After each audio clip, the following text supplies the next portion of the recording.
MSME Conclave. I would rather call it a knowledge sharing program for the next 2 days. Let's have a intense learning program.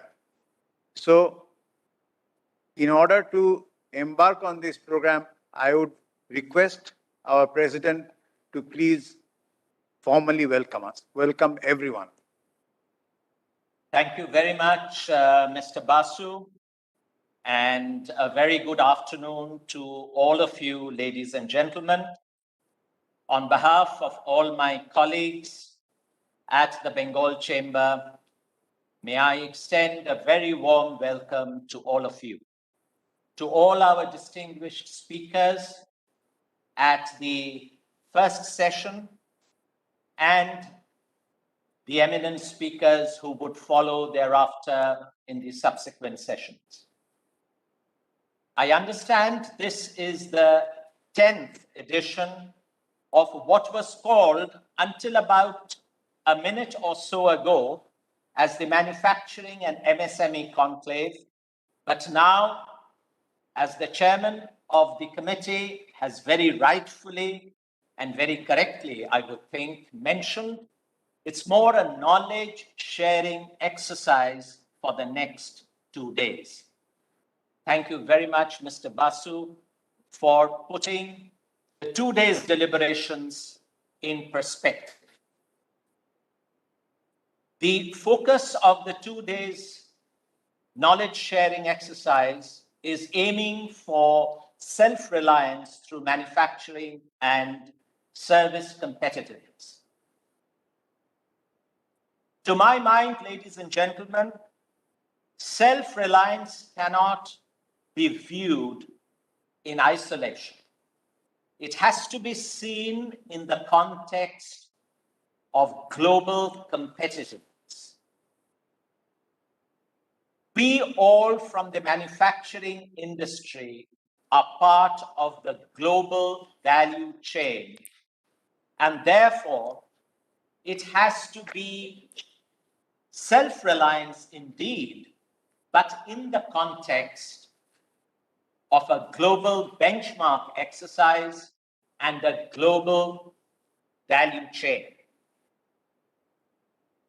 To my mind, ladies and gentlemen, time context, innovation or an innovative mindset together with a supportive ecosystem is imperative for any manufacturing business to be competitive and to thrive and prosper.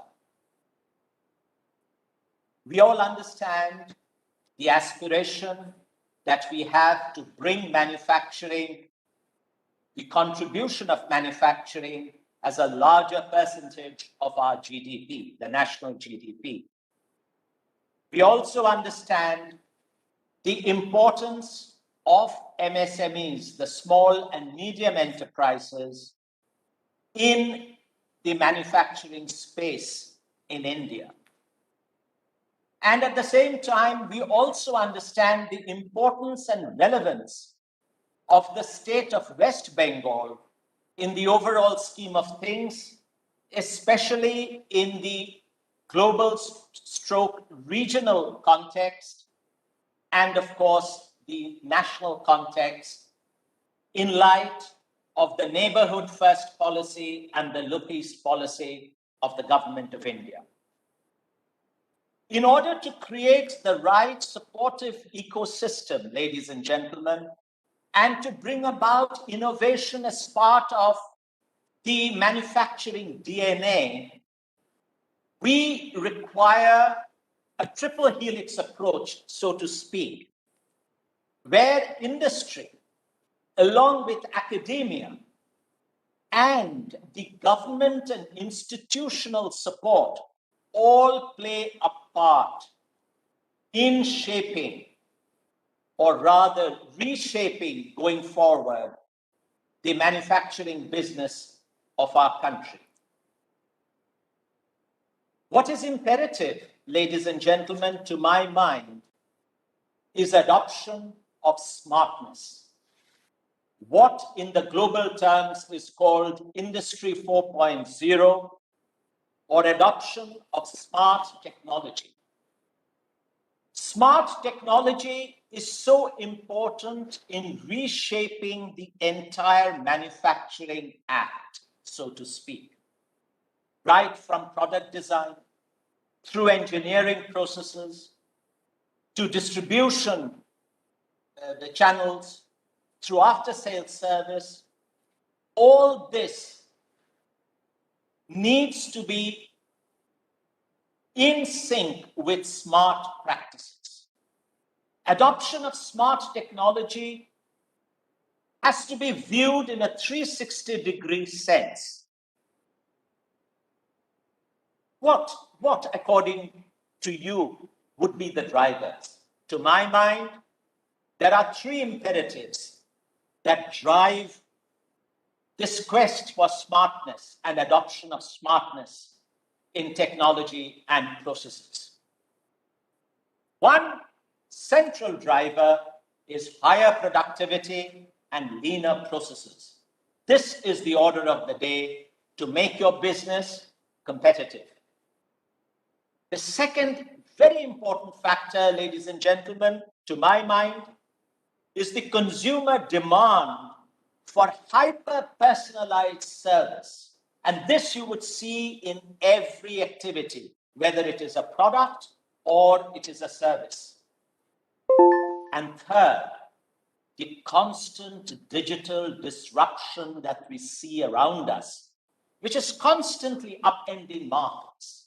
So therefore, what's important is that businesses need to be very agile, need to be nimble-footed to adopt these changes.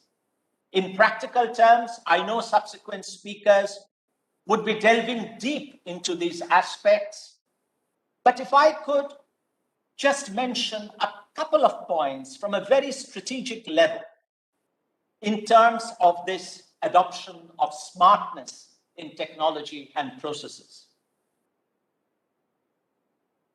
Industrial IoT, digital technology in terms of taking or utilizing the full power of internet, data sciences, adoption of all the frontier technologies in data sciences and their application. A simple thing like a 3D printing process can make an enormous difference in planning your R&D and going forward, can cut down your costs, can cut down on your time, and the 3D printing process can transform the way you innovate and adopt technology. Predictive maintenance, using digital tools like machine learning, artificial intelligence, and all the rest of it could help you in actually coming up with very proactive steps which could improve your after-sales service, which could help in your maintenance, which could help in efficiency as well as productivity. Now, it is important, therefore, that all of us, and it is here that the chamber, our chamber, as a responsible and as a responsive chamber, could help in facilitating these processes, in this reenactment, so to speak, in bringing smartness into manufacturing industry and making manufacturing business, whether the large-scale ones or the even micro ones or the small and medium scale, right across the piece, more competitive, more meaningful, and help in a very expansive definition, I would say, of self-reliance. We all are keenly looking forward to the next 2 days of deliberations, and may I wish you all the best and eagerly look forward to learning a thing or two. Thank you very much indeed. Thank you, Mr. President, for your wonderful, all-encompassing description of the manufacturing activity in general. The learning has already started. For the next 2 days, we have a large number of sessions, quite a few. To start off in the inaugural session, we have Mr. Sanjay Sahani, Chief of Marketing and Sales, Branded Products, Tata Steel, who will be delivering the theme address. Following him will be our keynote speaker, Mr. Sandeep Kumar, Managing Director, Tata Metallics Limited. We have a very interesting discussion from Mr. Ahsan Khan Chaudhary, Chairman and CEO, Pran RFL Group, Bangladesh, followed by MSMEs from Japan, Mr. Takashi Suzuki, Director General, Japan External Trade Organization, will deliver the special address. And the last item in our inaugural session will be on what the Chamber has done for the MSMEs over the last 1 year, and that will be by my colleague and co-member of the MSME Committee, Manufacturing and MSME Committee, Mr. Tapas Das Gupta. Over the next 2 days after this, we have importance of sustainable production, market diversification, and future business, future readiness, a post-lockdown analysis with industry leaders. This will be by CEOs of different companies and will be moderated by Mr. Abraham Stephanos, our President designate. Next, we have innovation in business processes and its effect on competitiveness, followed by learning from challenges, opportunities, successes, and American SMEs. So there again, we are having a bit of international flavor. Tomorrow, we have a fireside chat session with food sector Mukhorochok. We all love Mukhorochok, and we always have it with tea. Tomorrow you can have it here. Then we have emerging trends and innovation in renewables and electronics, inching towards a self-reliant India. And finally, we have a very interesting session with 4 former presidents, impact of COVID on industry and future roadmap for the manufacturing and MSME sector. And we have the last session, more or less the last session, which is ideate, innovate, and initiate, the key pillars of achieving self-reliance, in which we will have 4 or 5 MSMEs who are actually succeeded, and they will be telling their story, their success story. Finally, we'll have a valedictory session in which once again we come back to Bangladesh, cross-border industry development, a session on Indo-Bangladesh opportunities. Because we are looking forward to more activities, not just within this part of Bengal, even the other part of Bengal is wide open for us. So, without wasting any further time, let us get down to the job. I would request Mr. Sanjay Sahani to take over. Thank you.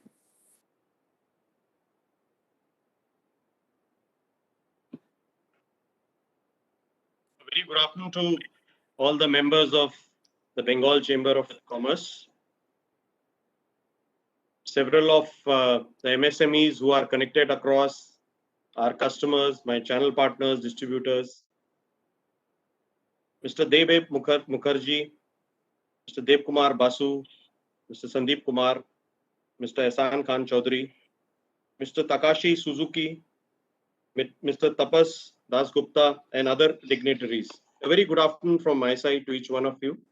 I hope and pray that each one of you is safe in these COVID times.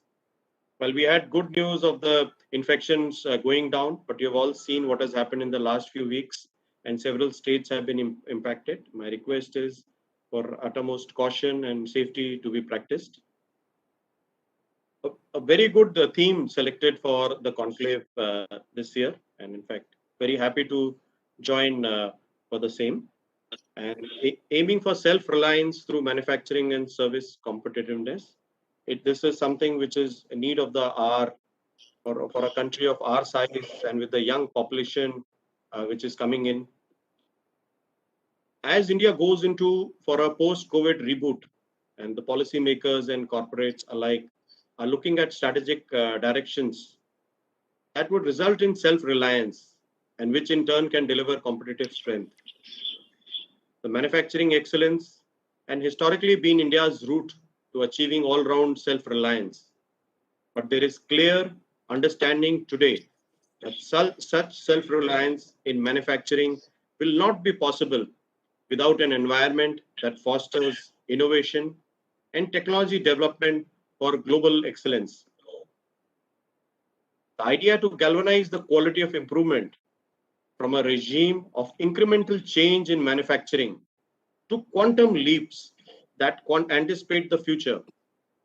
This drives home the need to shed the siloed mindsets and bring together pockets of excellence on a shared platform to drive comprehensive excellence that should be India's competitive edge.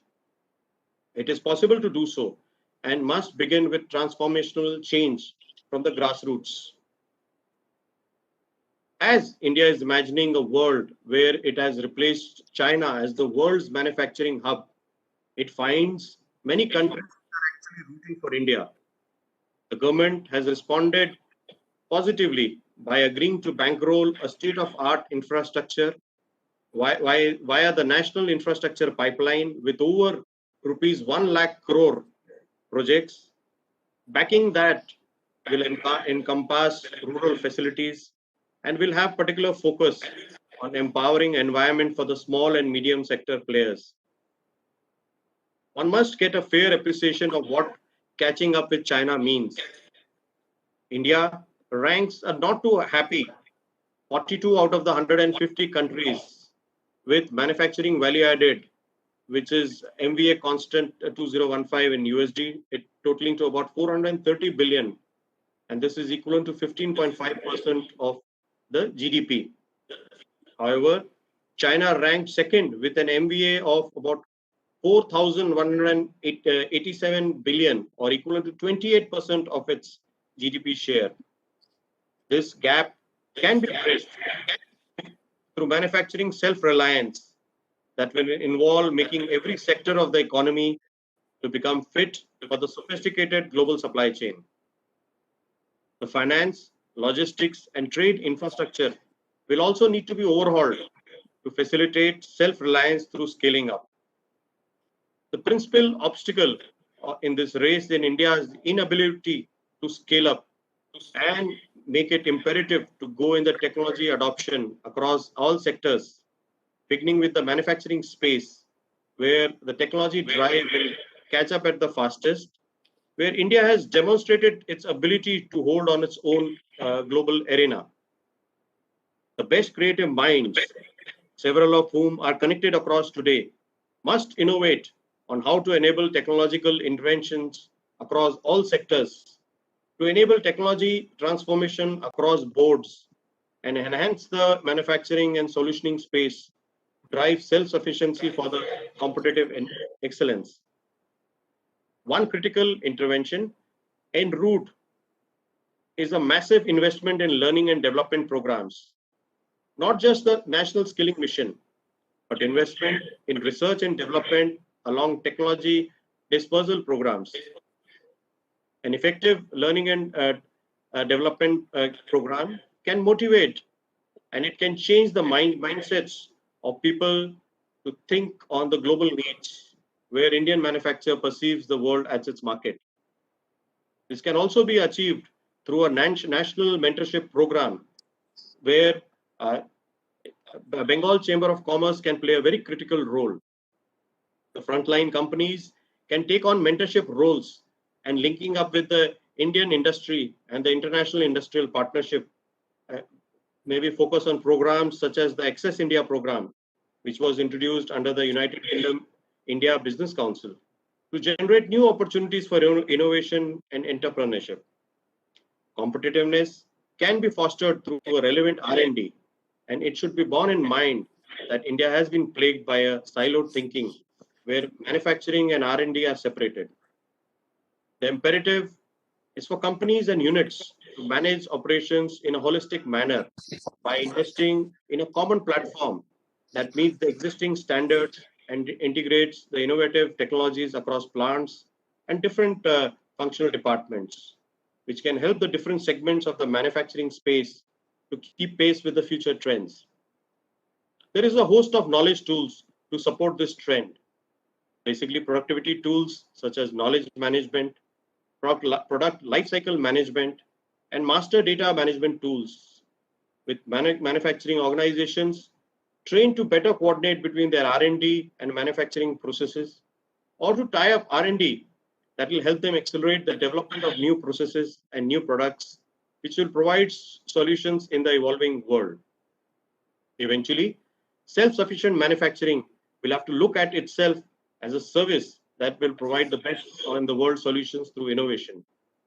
Only innovation can close the gap between R&D and manufacturing.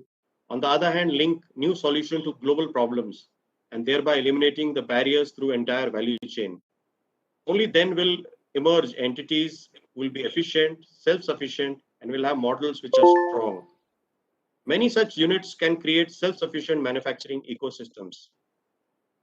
The areas of positive change can be leveraged by India's digital payment ecosystem, which has begun to provide seamless access and security. India's command over applications such as technologies such as artificial intelligence and blockchain, among others, have provided beyond recognition, but are only in pockets. And now there is a need to spread them across the country. The digital transformation, along with the benefits of technology, must reach the doorsteps of all citizens, transforming their lives and also solidifying India's status as the leader of nations. Thank you so much.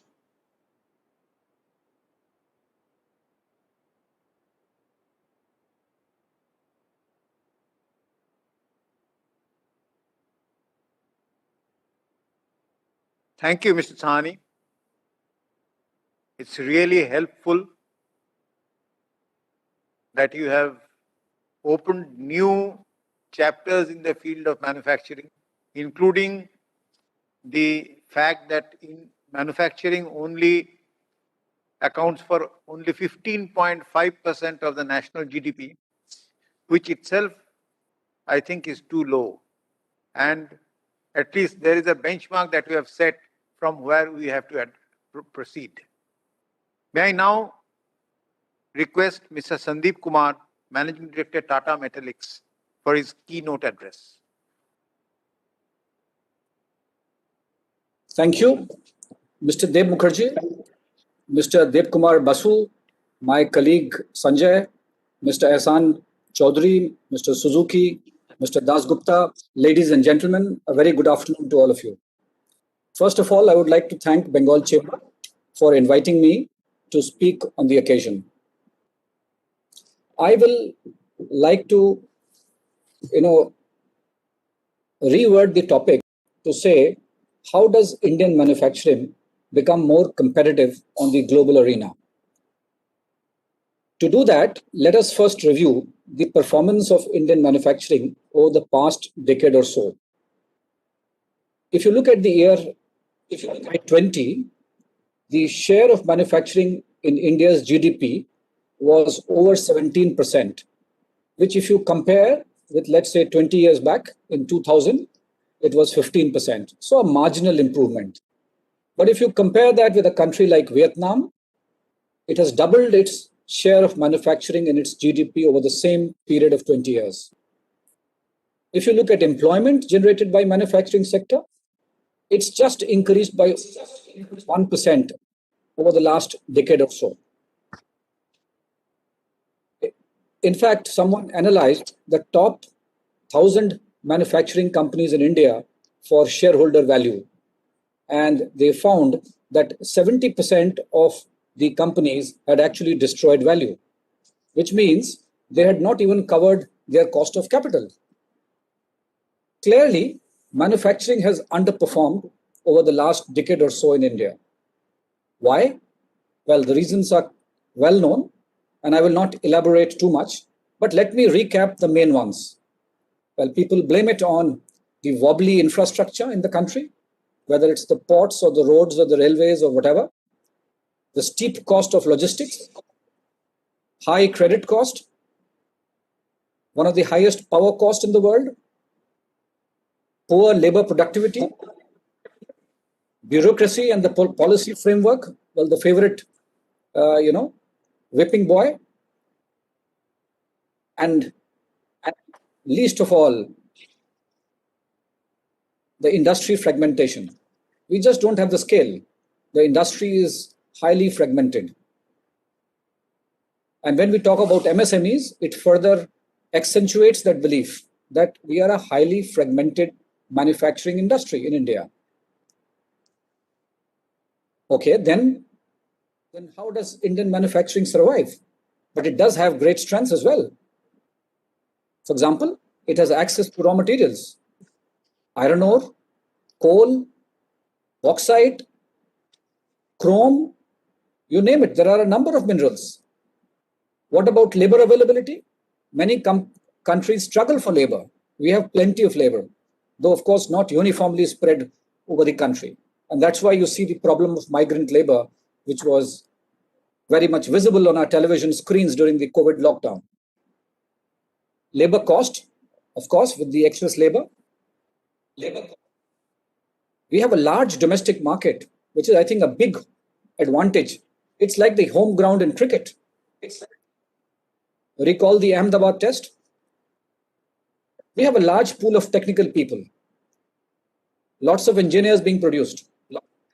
But most of it, we have the most enterprising people. In fact, most of India is actually into self-entrepreneurship. They're not into jobs. They are into some form of entrepreneurship or the other. Therefore, what's the way forward? What can the Indian industry do?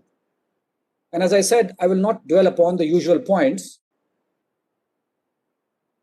but I have picked up 3 focus areas which, in my mind, the industry needs to look at. Number 1, exports. Why exports? The presence and in the international market, competing in the international market exposes the Indian manufacturer to evolving trends, increased competition, focus on quality, and in general gives them a sharper business sense. In fact, I'm often surprised to see the lack of knowledge amongst our commercial executives on basic international commercial terms and payment terms. When we get into contracting, we don't know what we are actually contracting and what is the implication of it till we hit a dispute, till we hit a problem. So exports should be pursued. Yes, percentage of exports can depend upon what's remunerative, what's not. But generally, if you are there in the international market, you are likely to be sharper because of increased competition. And this is especially so because the government is now focusing more towards self-reliance and has increased some of the import tariffs, which protects the Indian industry and therefore exposes it to lesser and lesser competition from outside. The second, I think Mr. Dev Mukherjee also alluded to, technology. And I think Sanjay also mentioned it. Well, if you just look at the history of R&D in India, it's known, it's quite pathetic. We spend, in 2018, I think we spent about 0.7% of our GDP on R&D. In 2017, we did 0.8%. So we actually declined. If you compare it to countries like US and China, US does 2.8%, China is at 2.2%. And mind you, their size is much, much bigger than ours. And then there are countries like Israel and South Korea who spend upwards of 5%. So where are we at 0.7%? And now if you look at the breakup of this 0.7%, you will find the private sector spending only up to 40%. 50% is spent by government, and about 0.7, 0.6% is spent by educational institutes. So the private sector is actually not spending. And now whatever the private sector share is, of this, 2/3 is spent by the auto and pharma sector. No wonder you have COVAX and you have the Dr. Reddy's and of the world here in India, because the pharma sector is working in a highly competitive global scenario. They have to invest in R&D and they are the most competitive. It's the same with auto. They spend on R&D, they are exposed to the external world, and that's why they are competitive. So India needs to up its R&D expense to be able to move the needle on the technology front. And this is extremely important from a manufacturing competitiveness point of view, especially if we want to graduate to high-tech sectors. And China is moving in that direction very fast. So as we move forward, technology will become the biggest differentiator, especially with the advent of digital technologies. Within technology, I would say we look at more specifically at Industry 4.0. I think it's commonly spoken these days, but I will just touch upon it and give you some data. Let's say automation. I think on one hand, we have a concern about jobs and employment. On the other hand, we need to appreciate that if we do not automate, and this is particularly true of the MSMEs, if you do not automate, you are going to be wiped out. Chinese companies have been deploying industrial robots about 3 times as fast as those in other geographies. In a recent survey, more than 33% of the respondents in China said their companies were accelerating automation initiatives. And if you compare to rest of Asia, it was maybe about 15-16%. And I don't even know where India stands. So automation, of course, digital technologies, I can go on and on. We are on a major transformation journey on the digital front in Tata Metallics. And I could speak a number of things here, but I think both Mr. Deb Mukherjee and Sanjay have mentioned. So I would just leave it at it. But just to mention a couple of things, that just looking at advanced data analytics, that can be the biggest differentiator. Predictive maintenance is one example. And we are doing it in Tata Metallics in Kharagpur. We tied up with IIT Kharagpur. We got the algorithm, the first one done by them. Today, a furnace which used to break down 4 times a year hasn't broken down in 1.5 years, touch wood, because of this. So it's not some fancy word that we're talking about, we are seeing reality. We are deploying augmented reality-based remote assistance. We have done pilots. Why I mention that because it's not something to be read in textbooks. We are doing it. And there are companies like Tata Steel, which is doing it at a much larger scale. But even a medium-sized company like ours is also attempting to do it. So digital technology is the way forward. But if you look at the future of the factory, someone said the factory of the future will have only 2 living creatures. The future of the factory will have only 2 living creatures, a human and a dog. Human to feed the dog, and the dog to keep the human away from the machine. Right. So I'll come to my last point. And that's the subject which, again, is not dealt with very often in such seminars and conferences on the manufacturing front. And it's on decarbonization. That's another trend that is coming up and that the manufacturing industry has to be aware of. So climate change is no longer a myth. And more people around the world are accepting it and willing to make efforts, let's say sacrifice, to counter the rise in temperature due to greenhouse gas emissions. Annually, it is estimated that about 51 billion tons of carbon equivalent is being emitted into the Earth's atmosphere. And the surface of the Earth temperature has risen by almost 1 degree on an average, though at some places it has risen by 2 degrees. also compared to pre-industrial times. So the temperature has gone up by, let's say, 1 degree. What most scientists agree on, that an increase of up to 1.5 degrees is at most acceptable, beyond which things will start getting very, very bad.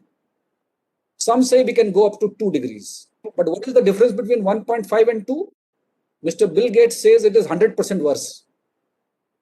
So it's not 33% worse, but it is 100% worse. So climate change disaster is something waiting to happen. And I think there are implications of that. And that's why I mention it here. And I'm going to come to that shortly. So what is happening? So there are geographies like the European Union, which are doing a lot on stuff like carbon tax, which is what is going to impact the manufacturing industry in India. More of the manufacturing industry and of course the other industries as well. So if you look at European Union, it has a long history of carbon pricing, having introduced the EU emissions trading scheme in 2005. And it currently covers more than 11,000 heavy energy using installations like power plants, steel plants, cement plants, etc. And it covers almost 40% of the European Union's emissions. So what is this? So ETS, this is emissions trading scheme, and they have given an allowance. So you have an allowance to pollute up to so much, to emit up to so much. If you do more than that, then for every ton of carbon that you emit, you have to buy this allowance, which is traded.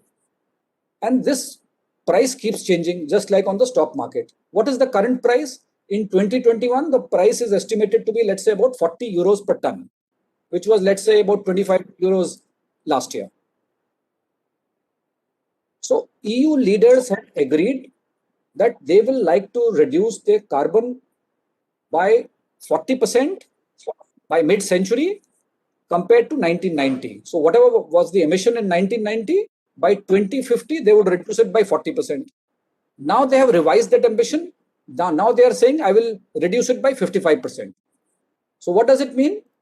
It means that they are going to increase the carbon tax. So that's okay for you, EU. So somebody in India would say, how does it impact me? Well, I'm coming to that. So what is EU doing?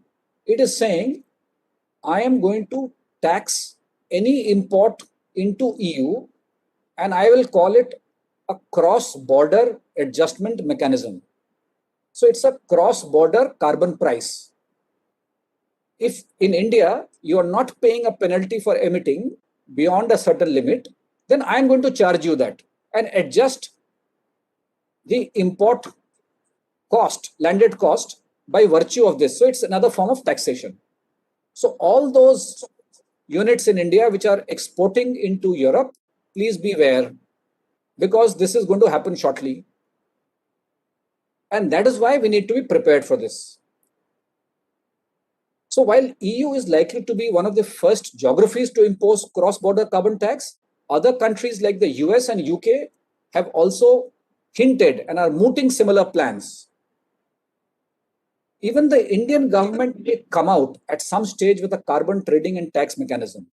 And the Indian industry has to be ready to handle this. So the Indian manufacturing companies with high greenhouse gas emissions have to get prepared for this reality and begin their journey with the usual known stuff, such as greater energy efficiency, focus on renewables. But also they have to bring in, set up an internal carbon pricing formula. So I will not get into the details for lack of time, but just to give you that sense that get into exports, automate and focus on technology, and look at climate change as a risk mitigation measure as well as an opportunity. These are the three focus areas, as per me, which the Indian manufacturing industry needs to get into. The COVID pandemic is changing the way the world looks at China. The existing supply chains are being disrupted and moved out of China. And this is the opportunity for the Indian industry and the South Asian industry, India, Bangladesh, and Sri Lanka, to capitalize on and attract foreign direct investment, and to also encourage and nudge domestic companies to position themselves as the factory of the world. but this will require tremendous effort and planning. India's manufacturing sector can become an engine of growth for the economy as well as for the jobs. It's a manufacturing powerhouse which has yet to realize its potential. The sleeping elephant needs to wake up and start running. Thank you.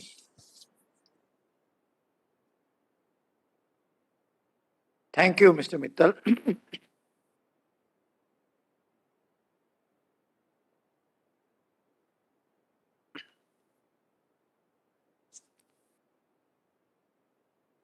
Thank you, Mr. Sandeep Kumar. It was an eye-opener about the expenses, pathetic level of expenses as far as R&D is concerned in our country. Lack of knowledge as far as international operations procedures are concerned. The need for automation and digitization as followed in China, and the stress on climate change and sustainability. Most certainly, these are very, very important issues in the field of manufacturing, and I'm sure for the next 2 days we will hear more about it. In the meantime, I have two small questions for Mr. Sahani, Tata Steel. One is, when will Tata Steel start threaded TMT bars to bring down the cost of construction and become competitive like Japan? And the second is, when will rolled steel section be designed customized rather than few standard section unlike China?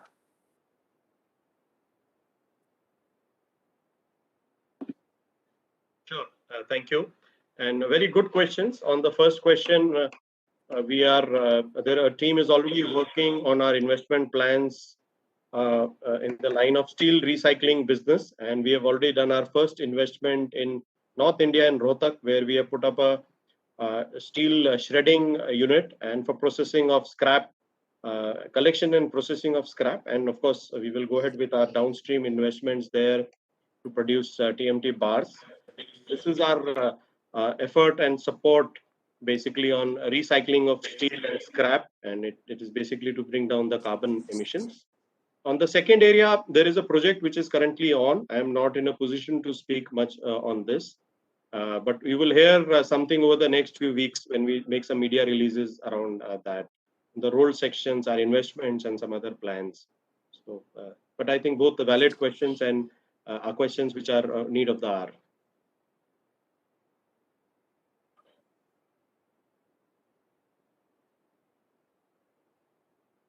So thank you, Mr. Sahani and Mr. Sandeep Kumar. We now have Chaudhary, Chairman and CEO of Pran RFL Group, Bangladesh. Thank you, sir, for inviting me to be part of your program. It's a wonderful thing to interact, and I'll try to do justice. Sandeep bhai, well done. Because when I sit with guys like you, it becomes very difficult for me to find out what we are going to say, and it's at a very high level. So I try to keep it very simple and try to share some of our experiences on cross-border businesses that happens. I feel that before I start, I felt that if I can show you what we do at Pran RFL, then I feel that I might be doing justice to this program. So if I can get this to work, okay, so.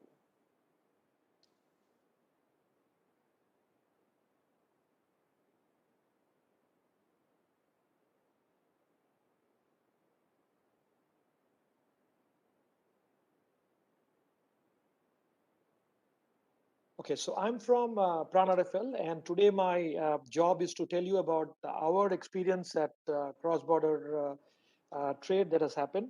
And before I say this, I thought that what we do at Pran, if we can share with you, then many of your ideas could be clarified. We have got several production facilities at Pran RFL. We employ a huge number of people. I think my family is of about 110,000 people that work with us. we work a lot with farmers, and we employ a lot of people, and we produce a lot of products which we market in the region and as well as globally.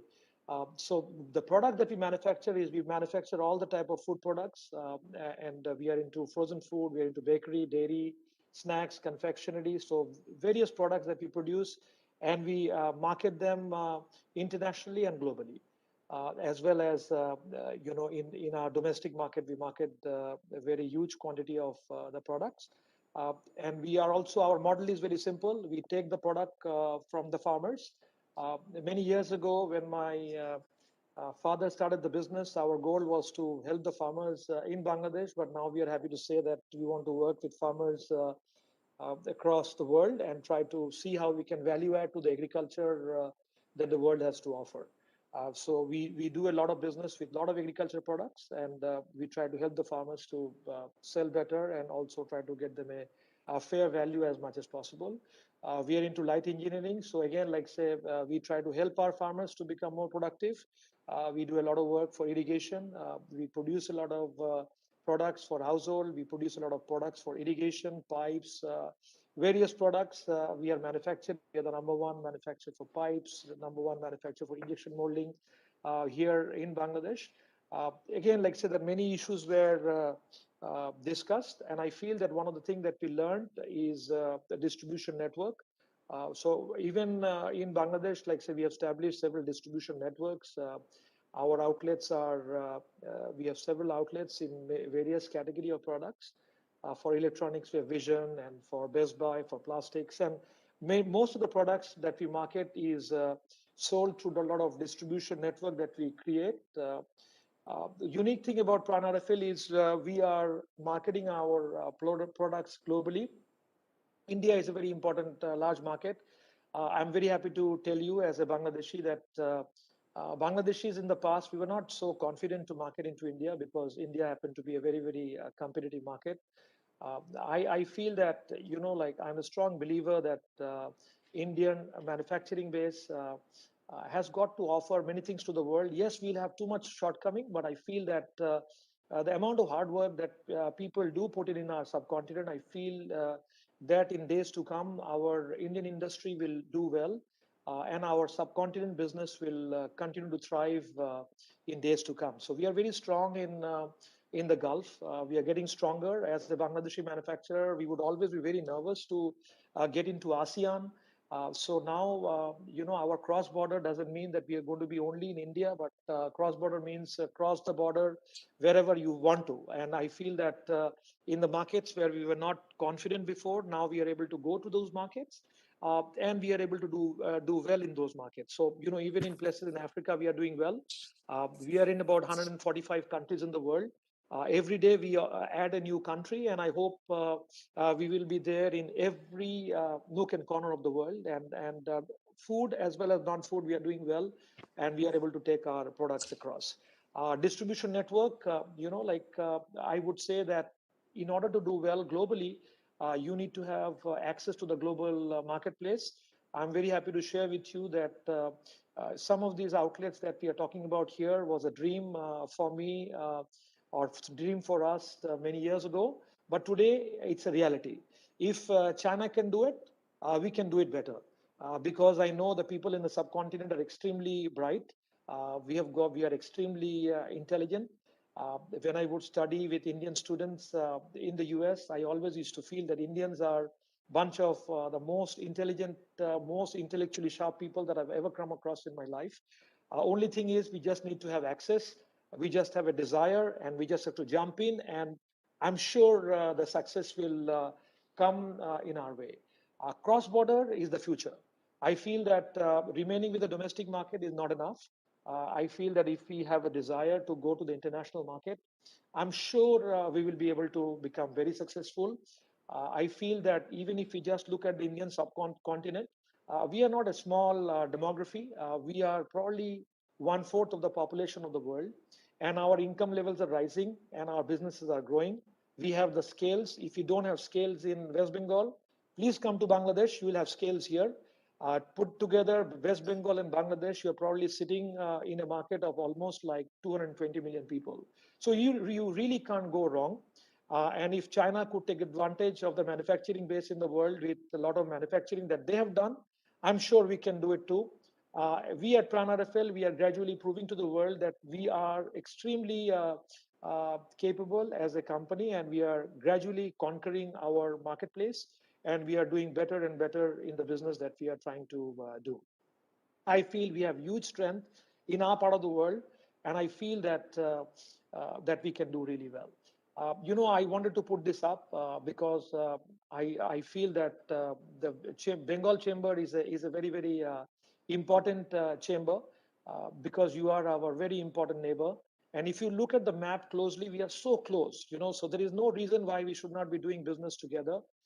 People in West Bengal, if you're thinking that your market is small, Bangladesh is not a small country today. We are probably a huge nation in terms of business. Our income levels in Bangladesh is growing, and I'm sure we like to do more and more business with our neighbors.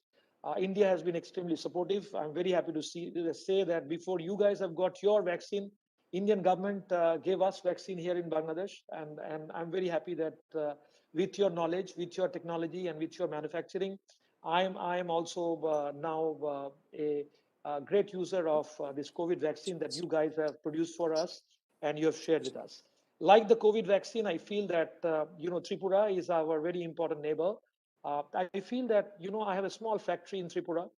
We have a small setup in Tripura that we run. I always used to think that if I'm a business person in Tripura, how do I reach to the rest of the world? But the Prime Minister Modi will be coming into Bangladesh, celebrating our 50 years of independence. Hopefully, we are here to welcome him here, and I feel that they're going to be opening a bridge, that will connect Tripura very quickly to our Chittagong port. So the manufacturers in Tripura will be able to go to Chittagong port in probably in 4 hours' time.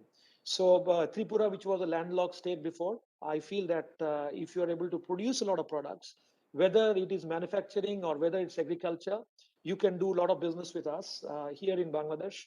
And you can also tap into the resource of our port, and you can go into the international market very easily. Mizoram, which is currently a landlocked state of India, but it has got tremendous amount of potential. Bangladesh, our population is high, our agriculture is expensive, our agriculture prices are high. So people who are in the Northeast, they are able to grow a lot of products, and our business in cross-border with Mizoram, Tripura, Manipur, Assam, Meghalaya, and of course Nagaland and Arunachal, our business can grow. We just did a deal with Bhutan here in Bangladesh. We did a free trade agreement with Bhutan, and I hope we will do a lot more trade activity with our friends in Nepal, and we will be able to really take advantage of a large population based here in our part of the world, and really take advantage. I feel that today Pran's challenge is how we can have more agriculture products which we can process in our plants and compete with the rest of the world in the international market. We need our farmers in India to collaborate with us so that we become globally more and more competitive. I feel that we have got tremendous advantage in agriculture in the eastern part of India, in northeastern part of India, and if you are able to take advantage of the huge population base and huge manufacturing base that we have in our beautiful country called Bangladesh, I feel that you can do good business. So gone are the days when people were worried about being landlocked. And now I feel that we can do business. I feel, like say the most important thing that people in the subcontinent and people like us is to see, what is the way going forward. I feel we need to have an open mind. We need to have a desire. Need to have a strong desire, and we need to challenge ourselves. If China can do it, we can do better. And with the world, if you look at the tariff advantage and disadvantage, if you look at the socioeconomic conditions globally, if you look at different trade wars that are happening in different parts of the world, I would say the subcontinent has got a tremendous opportunity to grow. But only thing condition is our desire and our willpower and our commitment that we want to change our lives, and we want to change the lives of common people who are around us. and so that we are able to take our business forward. I feel that we need to work together so that we are able to do businesses. Reach out to Bangladesh not as a trader only. Reach out to Bangladesh as a partner. Join hands with us. Identify great friends like us. We are actually the same country. We have got a small border among us. Since the vaccine could come, to Bangladesh, I'm sure our business relationships can be stronger, and our understanding and our cultural background and our connectivity of our historical connectivity is going to connect us even more, and we will be able to do more and more business together. And I feel that our business together will rise. And if we have our friends from India together with our manufacturing units in Bangladesh, I think world will be our marketplace, and we'll be the manufacturing hub that we are all dreaming for. And we'll be able to create more employment, and we'll take our nations forward by creating employment and changing livelihood for millions and millions of people who are here in our part of the world. Thank you very much once again, and thanks very much. And we need to have more such interactions in future. And thank you very much for your hearing. Thank you so much, Mr. Ehsan Khan Chaudhary, sir. Somehow, I don't want to agree with you that you are not too confident in your marketing. I keep going to Shirdi off and on. About 7-8 years ago, when I was driving back from Shirdi to Bombay, I just thought of having a cold drink. And out came a bottle of pran 8-9 years ago. And I had never heard of pran at that time. If I could find a pran literally means life. If I could find a pran in Ahmednagar, about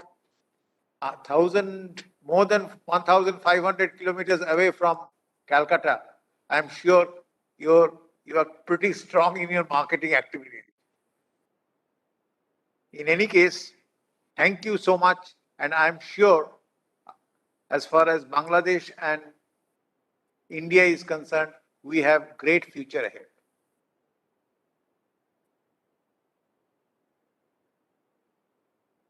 We now have Mr. Takashi Suzuki, Director General, Japan External Trade Organization, JETRO. Very good afternoon. Am I audible? Yes? Yeah, thank you. And first of all, I'd like to congratulate the organizers of this event on manufacturing and MSME Conclave. And I also thank you to invite me to this auspicious event. Mr. Dev Mukherjee, President of the Bengal Chamber, and Mr. Dev Kumar Basu, and Mr. Tapas Dasgupta. Thank you very much.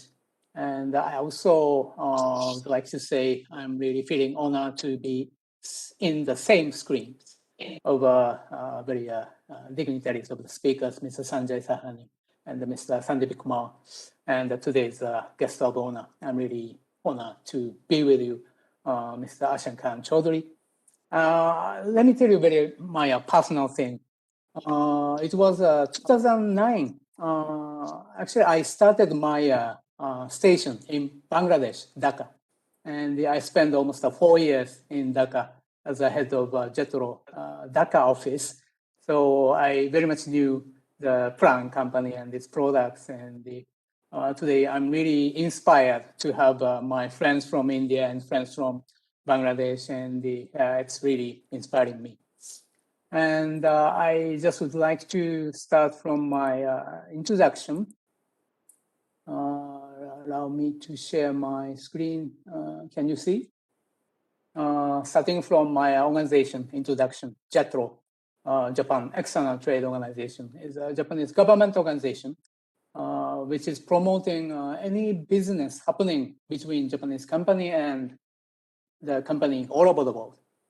And it used to be a kind of one direction support, meaning, for example, Japanese companies export to all over the world, or Japanese companies setting up their office or factory in other countries.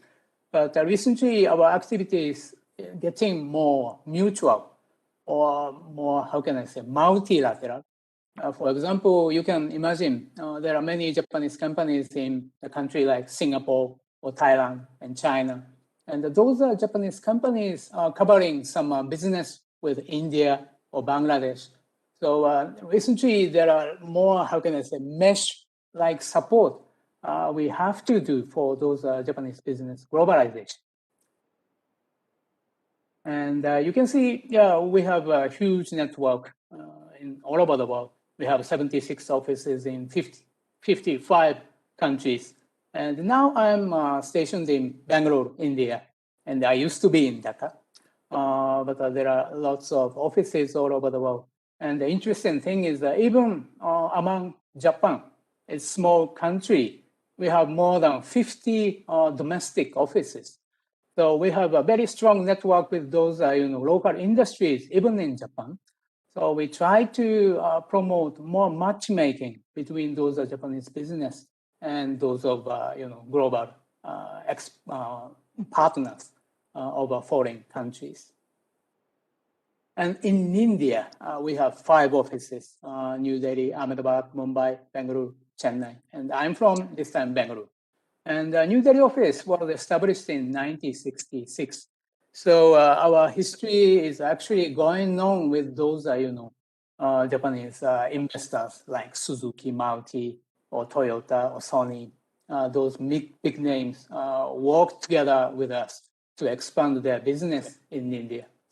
And they allow me to boast of, our contribution to Make in India, because one of our duty is to promote Japanese manufacturers to come to India and let them make in India. So we are highly evaluated by those, the Indian government. We have a very close relation with, prime ministers or other dignitary of the ministers. So now we work together with Indian government for, India's industry development, together with seeking the expansion of Japanese companies' business opportunities. And this slide is showing how Japan is investing in India, our big contribution to Indian economy. And it's 5th place. It's after Singapore, Mauritius, Netherlands, and USA. But maybe you can imagine investment from Singapore or Mauritius or maybe the Netherlands is a kind of, fund kind of investment. It's not the real, business investment. And maybe USA is really focusing on IT kind of business.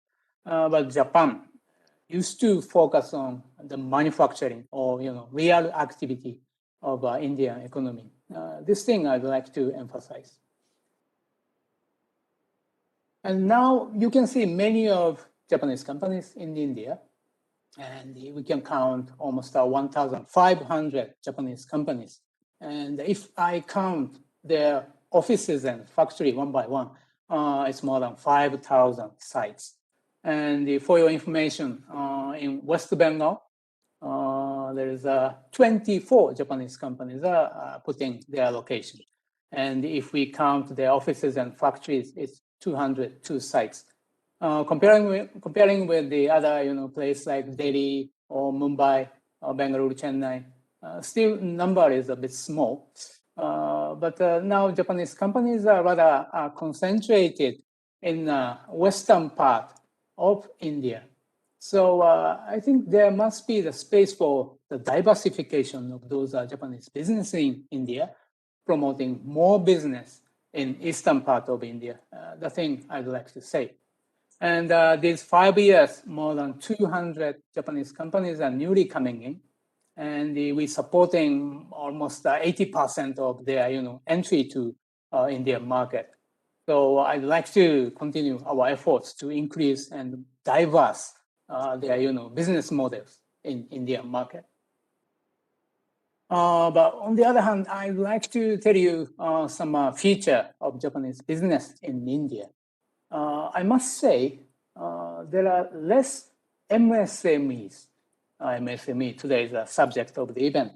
I have to say that in India, Japanese market, most of them are big companies or listed companies.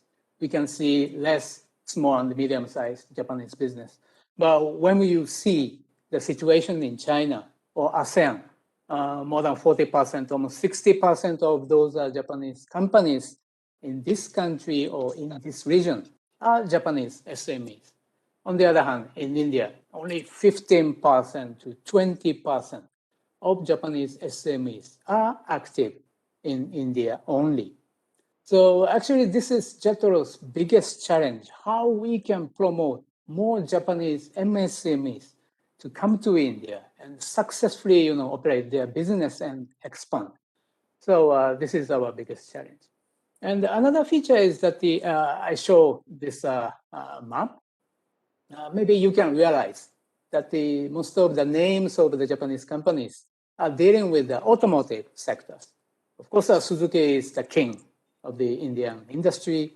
They are dealing with the cars, and some other company like Honda, Yamaha, they are very successfully doing their business in automobile two-wheelers business.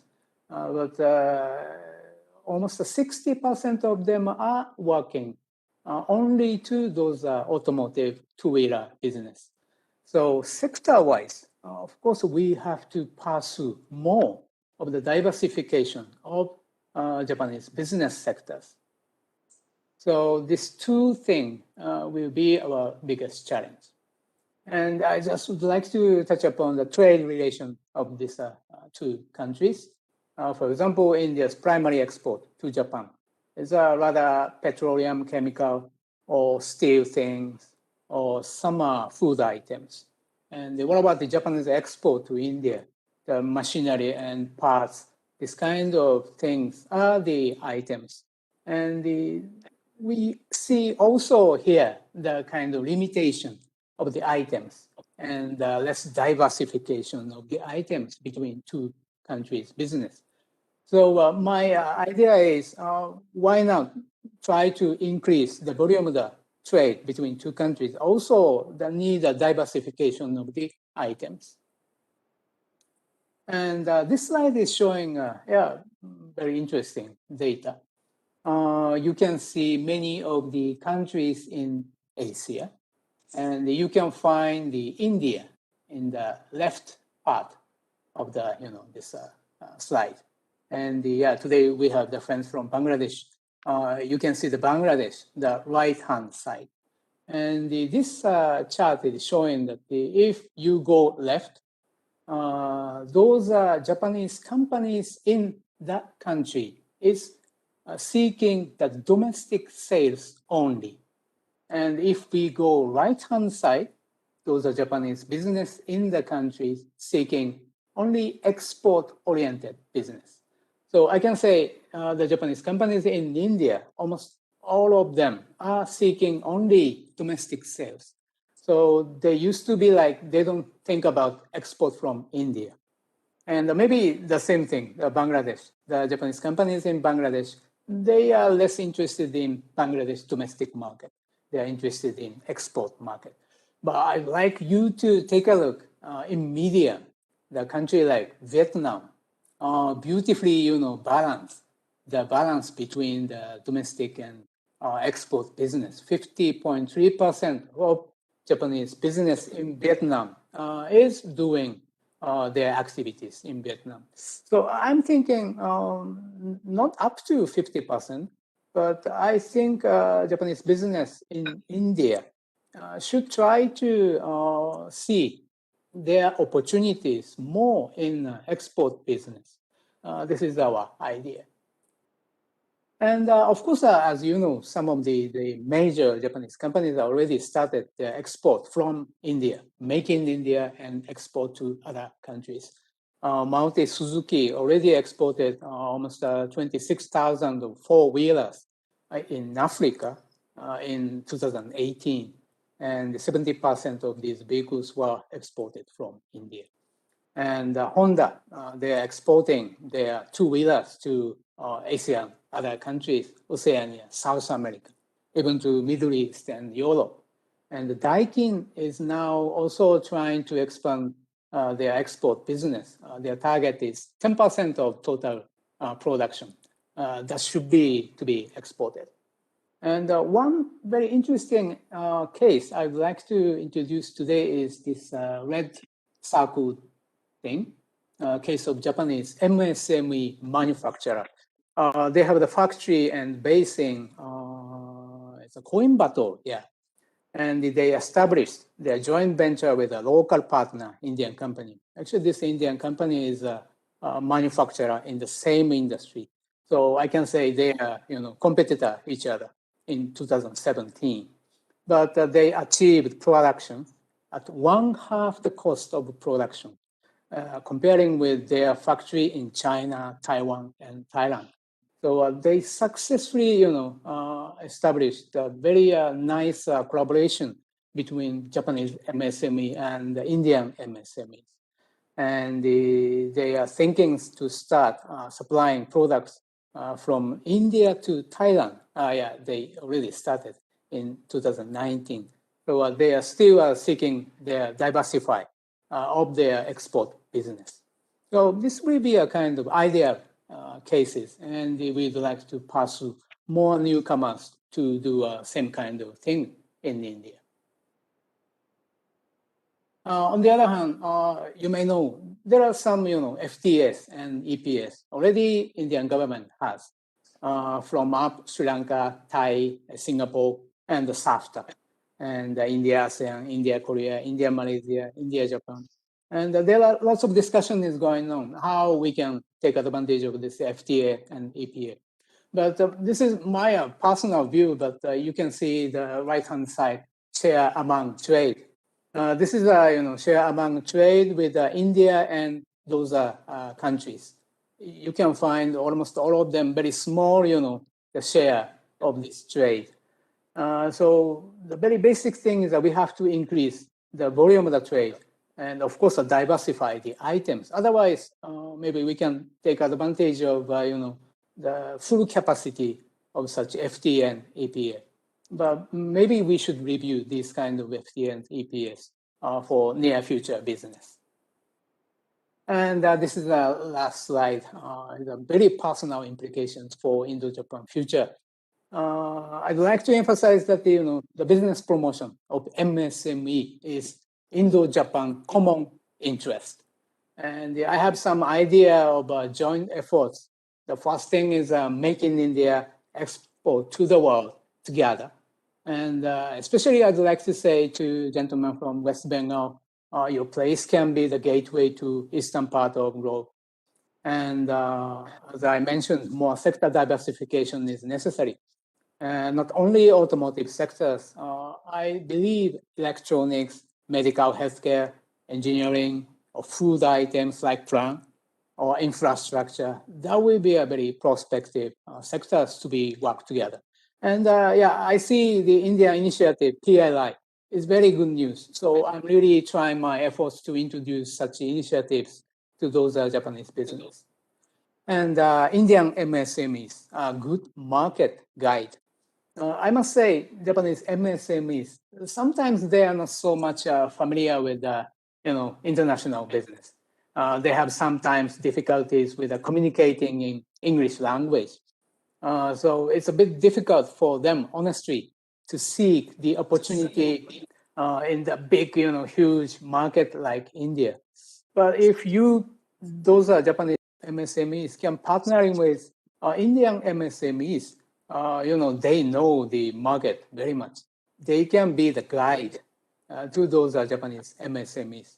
But maybe Indian MSMEs also seek the relation, such as the sales support of those Japanese products. Maybe in the beginning, sales support can be the starting, and this relationship will be matured to the more, the complicated cooperation, like a JV of the manufacturing, something like that, and more diversification. And another one is Indian MSMEs can complement Japanese digitization. Already some of the gentlemen mentioned about innovation and digitals. India's software and Japanese hardware makes wonder. This is a word by Prime Minister Modi. I must say, Japanese MSMEs, sometimes they are not so much advanced in digital capability. So in that sense, Indian, the MSMEs with digital technology can lead them to the new business. And the last one is a bit apart from B2B, but the Indian talents can contribute more to, the Japanese new business in India and Japanese MSMEs. And I know West Bengal is one of the, the most reputed place. You are creating the many of, the nice human resources. So I think your, region has the best ability to support those Japanese MSMEs globalization. And this is my very idea of the map. Japanese SMEs, Indian MSMEs working together. And honestly, Japanese MSMEs should take advantage of Indian abundant human resources and innovative business idea. And it's, the cost competitiveness so that they can together go to, the more global business, develop export industries, export to the world, and create new business models. Even though this is a too much beautiful story, but now JETRO is thinking to promote, such way. This is my last slide, and thank you very much for your attention.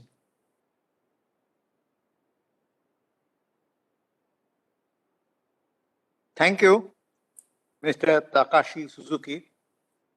I am sure in the near future, we will come close to Japanese manufacturing companies, and that relationship is going to benefit manufacturing as well as MSME companies, not only in India, but also in our part of the country. And we can definitely look forward to good days ahead, particularly the MSMEs. Thank you so much. Thank you so much again. Thank you, sir. Can I request Mr. Tapas Dasgupta to make a presentation on the Bengal Chamber's MSME journey from 2020 to 2021 with the MSMEs, by the MSMEs, for the MSMEs. Thank you, Mr. Basu, for the opportunity.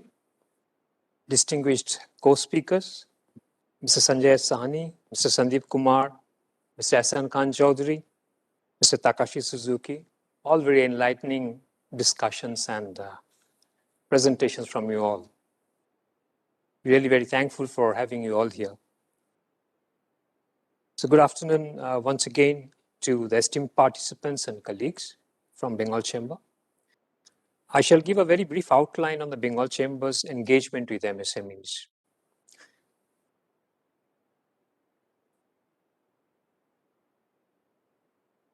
The Bengal Chamber organizes year-round activities with MSME stakeholders. The primary objectives of this objectives is to provide policy-level solutions to the MSMEs and also create a platform for their business development.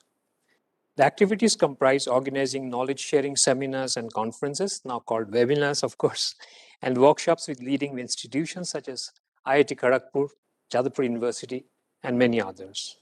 Our flagship annual manufacturing and MSME Conclave is one such activity. The Chamber also holds an annual MSME Excellence Awards competition as part of the conclave by inviting applications from MSMEs of both manufacturing and service sectors. Selected participants share their best practices through presentations, and excellence awards are presented to the winners during the conclave. Besides this, the Bengal Chamber helps the MSMEs by promoting government policies and incentive schemes, and also organizes customized demand-driven training for MSMEs based on their requirements. Moving on. Research and advocacy support. We as Chamber provide research and advocacy support to the national and state government. In the previous financial year, the Chamber carried out a SWOT analysis and ran a survey with select MSMEs. Based on the research, a report was submitted to the government of West Bengal. To create awareness about investments and financing options regarding working capital for the MSMEs, the Chamber works closely with stock exchanges such as NSE and BSE. The Chamber also provides solutions and strategies on how MSMEs can collaborate with stock exchanges. We as Chamber also create sectoral papers and strategies for NABARD, for MSME Development Institute, and the Department of MSME and Textiles, Government of West Bengal. The Bengal Chamber also has a Center of Excellence for MSMEs. The Center of Excellence for MSMEs of the Chamber aims at providing a few key supports to the MSMEs, including technical problem solving, technology tie-ups and collaboration, branding and marketing strategies, etc. The Center of Excellence team has been working with a few MSMEs to resolve their technical and marketing issues, though the pace has slackened a bit due to the pandemic. However, with everyone getting used to the new normal, it is certain that activities of the Center of Excellence would get more traction in the near future. This concludes my brief presentation. Thank you all. Over to you, Mr. Basu. Thank you, Mr. Dasgupta. That brings me to the last segment of this inaugural session, the vote of thanks. Let me take this opportunity of thanking all speakers and sponsors of the event. Let me thank all the sponsors, namely, please forgive me if I miss any. The Government of West Bengal, Tata Steel Downstream, TSDPL, Tata Metallics, Berger Paints, Exide Industries, Mukhorochok, Navitas Green Solutions, Pilwell, Zitadel, Trishul Engineering, International Combustion, Tongs Prajukti, Lintus Packaging, Trent Corporation, Sasti No, and Saha Steel Private Limited for supporting our program. I would especially thank Mr. Subrata Saha for connecting us to Mr. Ahsan Khan Chaudhary, Chairman and CEO of Pran RFL Group, Bangladesh. May I also take this opportunity of thanking all our committee members, each one of them, and I'm not taking any special name, each one of them, once again, I repeat, each one of them for their relentless effort to make this event happen. May I take this opportunity to thank the MSME Award Function judges, all of them, the participants and delegates to this wonderful event. May I thank each one of the Secretariat members, starting from Sayantan to Subodip, each one of them. And may I also take this opportunity of thanking our fantastic technological support. I welcome you to visit the stalls that we have for Tata Steel Downstream Products Limited, Tata Metallics, Exide, and Navitas Green Solutions. We also have two B2B sessions tomorrow at 4:30 with Tata Steel on 12th March, at 2:45 p.m. with TSDPL on 12th March. Industries are requested to visit the e-kiosk for further information. Thank you. We now move on to our next sessions. Just give us a few minutes.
Srishan takes it.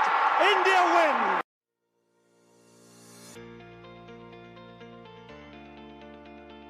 The word first is ingrained into our DNA. The first organized steel service center in India for industrial customers. The first steel service center capable of processing high tensile steel up to 1100 megapascal. Revolutionizing the industry through futuristic innovations.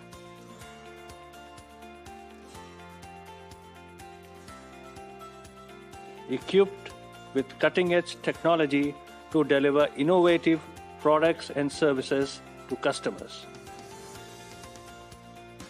In perfect harmony with Tata Steel that enables it to extend its reach, facilitate order customization, optimize lot sizes, and execute just-in-time deliveries.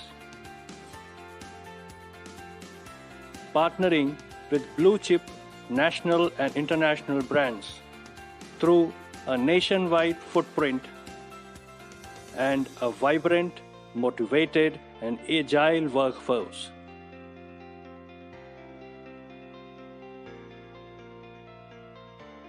In tune with current market dynamics, yet future-ready. 100% subsidiary of Tata Steel, we are Tata Steel Downstream Products Limited.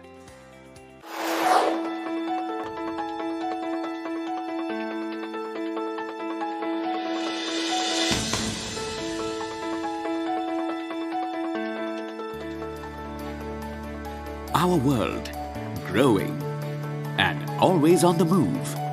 What makes it so efficient, effective and convenient? The answer is data, the core of every modern enterprise, big or small. With increasing number of devices connected over cloud, there also arises corresponding need for a near 100% optimization of IT hardware. Presenting Tata Trinox, the most sophisticated data management racks that enhance data availability, offer superior security and system performance. But what makes Trinox so unique? Made from Tata Steelium CRCA sheets, its slim and elegant exterior fits in conveniently, utilizing minimum space. Quick, easily deployable and compact installation. No raised floors or false ceilings required. Multi-fold fabricated frame to endure heavy loads. Available in single and double glass door options and honeycomb door options with 3-point locking system.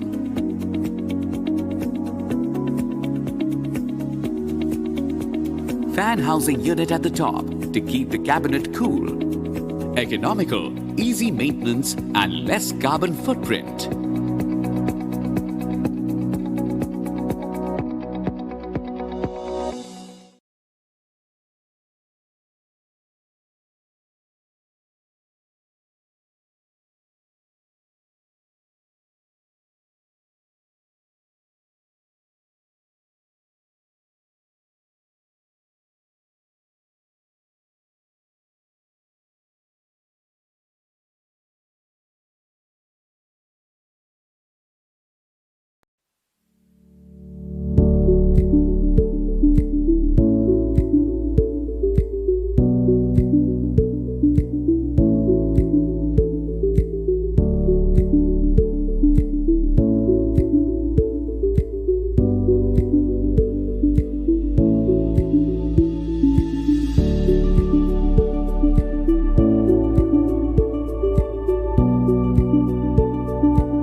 Production, market diversification, and future readiness, a post-lockdown analysis with industry leaders. So I have the pleasure to have three industry leaders with me. Dr. Sujata Narayan, who is the Regional Vice President for Waptec Corporation in India. Smita Pandit Chakravarti, Managing Director of Phoenix Conveyor Belt India. And Mr. K.K. Sai, who's the Vice President of Berger Paints. And I would give a more detailed introduction as I call them to speak. This session is going to be a part retrospecting on what happened during the lockdown. Each industry had its own unique experience, and we are also going to talk about how the industry dealt with those challenges and what each of these industry leaders see going forward in their context. So first, I'd like to invite Smita Pandit Chakravarti, who's the Managing Director of Phoenix Conveyor Belt India. She's a business leader with over 24 years of experience, and she has been a chairperson of CII for the State Council of West Bengal in 2017. She has also been a member of the Managing Committee of the Bengal Chamber of Commerce. She was also an independent director on the board of JCAP CPL, a joint venture of Tata Steel and Nippon Steel. Very experienced in leading the organization through organizational restructuring, product portfolio management, and cost leadership for long-term sustainability. I will now invite Smita to talk about her company and their experience in the context of the lockdown and the challenges that they faced. Over to you, Smita. Thank you so much, Abraham. In fact, it's really a privilege and I would say an opportunity to really, I would say, reveal the challenges that we went through during the lockdown period, as well as what are the challenges which are there in the future and how ready are we, or what kind of measures we need to really take to really be in tune. But before that, I would like to highlight a little bit about the company and the product that we are into and our business. So Phoenix Conveyor Belts is basically into the manufacturing of conveyor belts, which belong to Continental AG of Germany. Continental AG is primarily a automotive component supplier across the world with a 44 billion euro turnover. And they have business interests in automotive components, tires, as you've known about Continental, also with regard to the rubber companies of Continental in terms of air springs, and conveyor belts is also into the rubber group, where we are manufacturing in India with a plant in Kalyani. I would say the only plant in Kalyani in India, and of course across the world in all the regions. So when I come to this topic of how we went through the challenges, or what really triggered some of the changes that we had to go through during, I would say, 2020 in particular, I would say that conveyor belt is a very typical kind of a product which has its applications in all the major infrastructure companies like cement, steel, power. So we are there basically supplying to all the major government customers as well as to the private customers. Now, this product comes with also a bundling of services, digital solutions, and in terms of diversification, if you talk about, then we have been basically into the digital space also, along with conveyor belts into the service vertical, where we are into prognostics, I would say monitoring systems, sensorics, and also with regard to a lot of service material that comes for the installation and jointing of the belts. So when I look back, which was in the month of February 2020, and just on the brink where we were saying that the pandemic is really spreading, and we went in through the lockdown period, I would say the most important thing that came by, where the focus on safety always had been very high as a German company, and I would say even some of the best of Indian companies attribute a lot to the safety and well-being of people in general. However, I would say that because of the pandemic, I think that the revised focus or the intense focus on safety was one of the major topics that I would like to bring in for sustainability. In fact, production, uh, services, sales is something which builds a company. But what is most important is the people who are there with you, their confidence, their trust, and the way they are able to really turn around during this period was, I would say, really stellar to really watch. But then, what were the measures that were taken, and what kind of challenges we came by? First of all, with the lockdown, which happened, our factory also got closed down in the month of March, and then we had to go for several rounds of approval from the government to really get pace to really start the plant. However, we were told several times to start the plant with people staying in the plant, which was a no-go for us. So that's something, even at the cost of production that we were having to sacrifice that, we said this is something which is a no-go for us, and hence we kept on pursuing to see that we are able to make people move from the plant to the home and provide them all the adequate services, all the sanitation by which they could still come and contribute. So for me, I would say that making that environment possible, uh, driving the sanitization within the company and the plant, making the services available in terms of till now what we are pursuing is one car, one passenger, which really some of the companies could really think of, is a kind of focus that we have lived with, which has taken away a lot of fear, a lot of apprehension from the minds of the people, and very dedicated, I would say, transport services for the people, which came by as a big, I would say, succor to the rescue of the people at that point of time. So all the measures that could be taken to instill safe, I would say, safe and conscious environment within the plant was one of the major steps. So back and forth, I would say safety for the people, health, consciousness, insurance for all the our blue collar operators, white collar in any case was insured. These are some of the steps which are so important for a long term sustainability. So when we look at whether it is a rapid improvement event at the production shop floor for improvement of productivity for a particular machine, or whether it is with regard to recycling, waste management, getting into greener production processes, all this comes only when we have the people along with us. So for me, the first and the foremost step was making the place safe and possible for people to move from their work place to their home and back. And that is something which I think was a great achievement. Another challenge that we went through, and I would say the customers really supported us, because one of our major customers was, I would say, in the south, where we have this mining company and also the NLCs and the NMDC. I mean, these are government customers who we work with very closely. Of course, this was a force major situation, and the kind of response we got from them was, I would say, really splendid. They supported us, they wanted the products, they waited till such time that we had the plant open, and some of them also waived off inspections as much as possible, because that's a part of the routine planning process.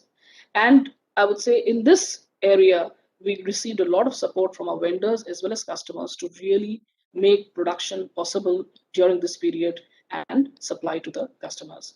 So be it the supply chain, be it the customer, be it the people, I would say the entire ecosystem within and without was working despite such challenges, the peak of pandemic at that point of time, and still we had been able to deliver. I have no qualms in saying that in 2020, the order book was also quite strong. And I think the tremendous amount of, I would say, the benefits that we got out of the IT infrastructure and the investments which had been there is that business transactions, deals got done through this process, despite people not being there available in the at the site or with the customer, but with a lot of technical presentations, USPs that we presented, and customers doing a lot of surveys, a lot of questioning, and all kinds of transactions that really helped us to really close big deals during this period. We also got into the continental branding activity during this period, and this was again a new product portfolio was launched. during this period of lockdown.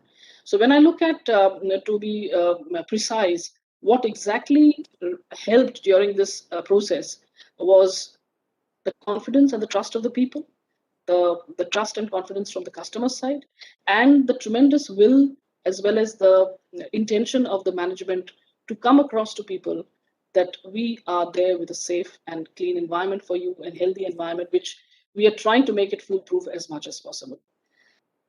So I would say that is something which I would say that really went into the lockdown period. Post lockdown, definitely, I would like to say that we look forward to the future readiness because the plant is very well automated, and we still are looking at some of the areas where we can install to some extent the machine learning activities and also the connectedness in terms of few machines that we are looking at, which would be a great breakthrough in terms of smart factory that part of Industry 4.0 we should be able to adopt.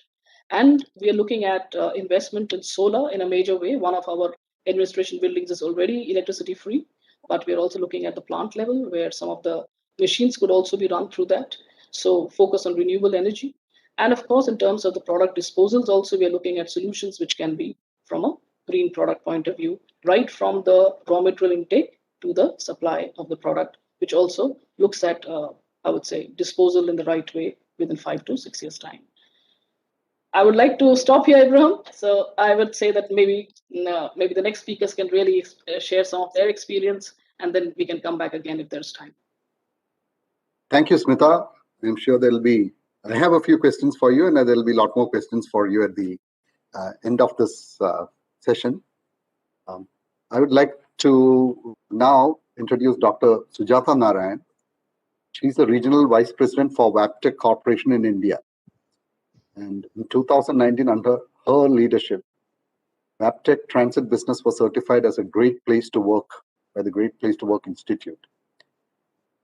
In the 4 years that she has been managing director, she has led the company through a period of unprecedented profitable growth with a passionate focus on customer satisfaction, operational efficiency, compliance, and employee satisfaction.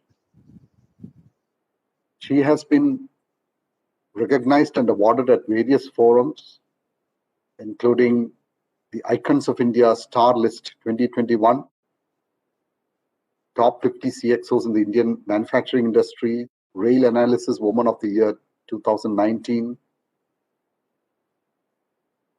Woman Leader in Manufacturing 2019, and several other fora. During a distinguished career spanning over 2 decades, Dr. Narayan has worked in India for over 12 years and 9 years in the US. She previously worked for 3M in the US, and then she headed the R&D for the healthcare business and ran new product development function for 3M in India. She also worked for the Rogers Corporation, managing R&D and commercialization of new products in the US. She holds a master's and PhD in Polymer Science and Engineering from Georgia Institute of Technology, US, and a BTech degree from the Indian Institute of Technology, Delhi. So we'd like to hear your experience, Dr. Narayan. Thank you, Mr. Abraham. Can you confirm you can hear me? I can't hear you. I think you went on mute, but... Yes, we can hear you loud and clear. Okay, wonderful. So thank you for the kind introduction. I really appreciate it. I want to thank yourself.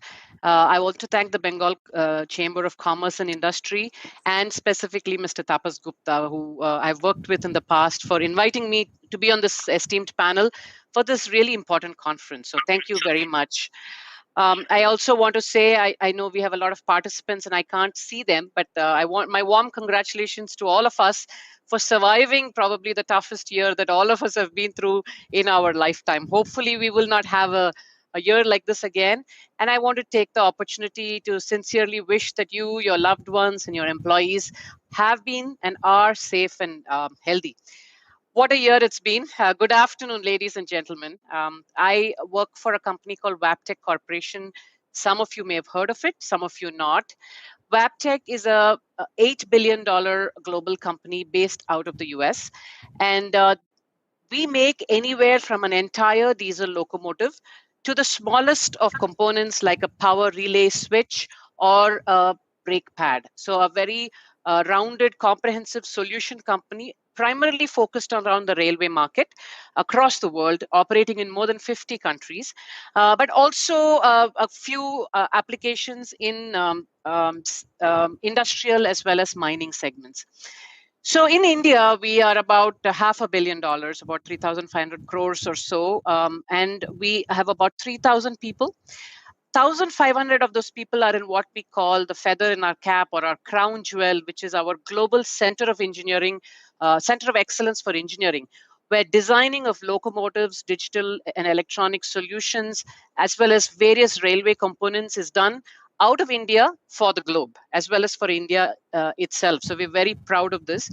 Our business, which is this $500 million I talked about, spans a multiple, it's all in the railway sector. So we make diesel locomotives out of our plant in Bihar. This is a joint venture that we have with Indian Railways. We make 100 locomotives a year for 10 years.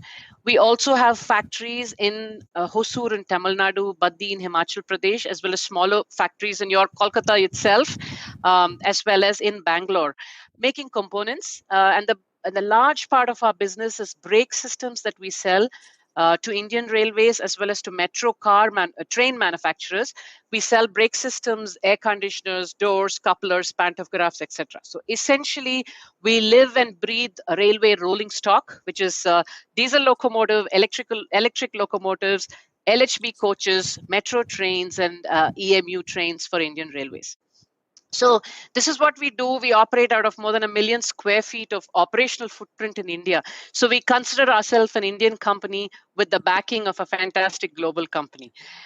Truly representative of what we call Make in India as well as Atmanirbhar. With the level of engineering presence we have in India, we are very self-sufficient in terms of our engineering needs. So we were talking about COVID. COVID, when it struck in March, really there were three priorities, right? The first and foremost is when the lockdown finished, we had to keep our employees safe. That was the overarching priority. This was in the shop floor in all our factories. This was also our regional field teams who still had to attend and do the work that they had to maintain our equipment in the field, as well as our sales teams who still had to visit customers for orders, but more importantly for cash collections, where they had to go to various corners of the country. So this was really the priority, and most of May was spent planning. I'm incredibly proud of the work that we did. In terms of, and our offices as well, of course, but offices are easier to manage. So the shop floor, in order for continuity of business, was really key. And I won't spend too much time. The previous speaker has already talked about this, but a tremendous amount of focus. The highlight was when I went back. So the factory started in the end of May. I went back one day in July. And I walked the floor, and I had shop floor operators who came and told me, "Madam, I believe that we are the safest factory in Hosur. We are the only company giving 2 face masks a day, and the level of fumigation. We relaid out the entire factory. We are an assembly factory, and you've got parts moving from one station into another. And we relaid out the entire factory in order to have social distancing." So this was really appreciated, and the proof is in really how the operators felt about the whole the thing. So that was priority one. Similarly, we gave the same priorities to to the regional salespeople, shipping the PPE that they required to stay safe as they visited the different depots where they had to maintain our equipment.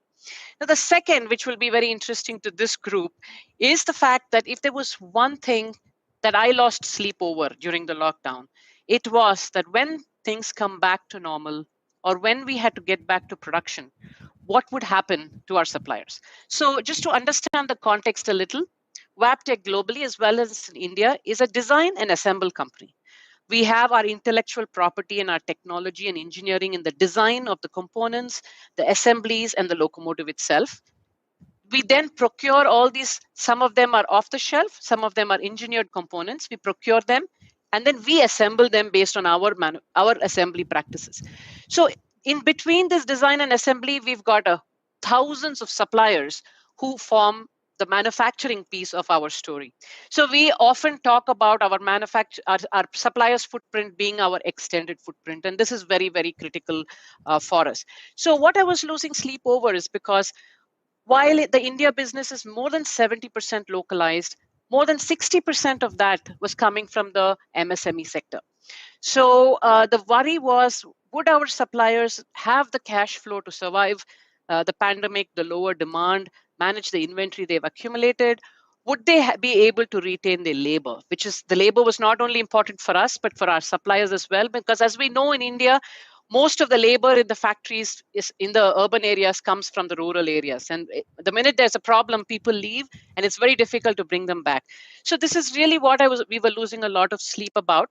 And the third aspect during the during the lockdown was, how do we get most people to work from home? We, apart from our engineering organization, we are running factories. All the functions are co-located in the factories. And we believed that we were an organization that could not work from home. We were highly cross-functional. We had to be in the shop floor regularly. We had lots of huddle meetings that we do on an everyday basis. And prior to COVID, we believed that we were not like the IT companies that can work from home. We were different. So, there was some outstanding work done in getting laptops procured by the sourcing team for people who did not have laptops. But, there was a tremendous, the work related to tendering, the work related to cash collections, all that didn't stop through this entire period. So, and we wanted to make sure that our campuses had only the critical staff, so we don't crowd and increase the probability of COVID. So we had everybody working from home with the key people in the campus and some people rotating through. Worked beautifully. I think when you introduced, you said, we had won the Great Places to Work certification, which was quite a compliment to the organization. But I think the testament of having a great organization is you build a plan, you build a strategy, and the team executes it to perfection. So that's really what it was. So how does it look now? I have a really fascinating story about railways, right? Because most of us know that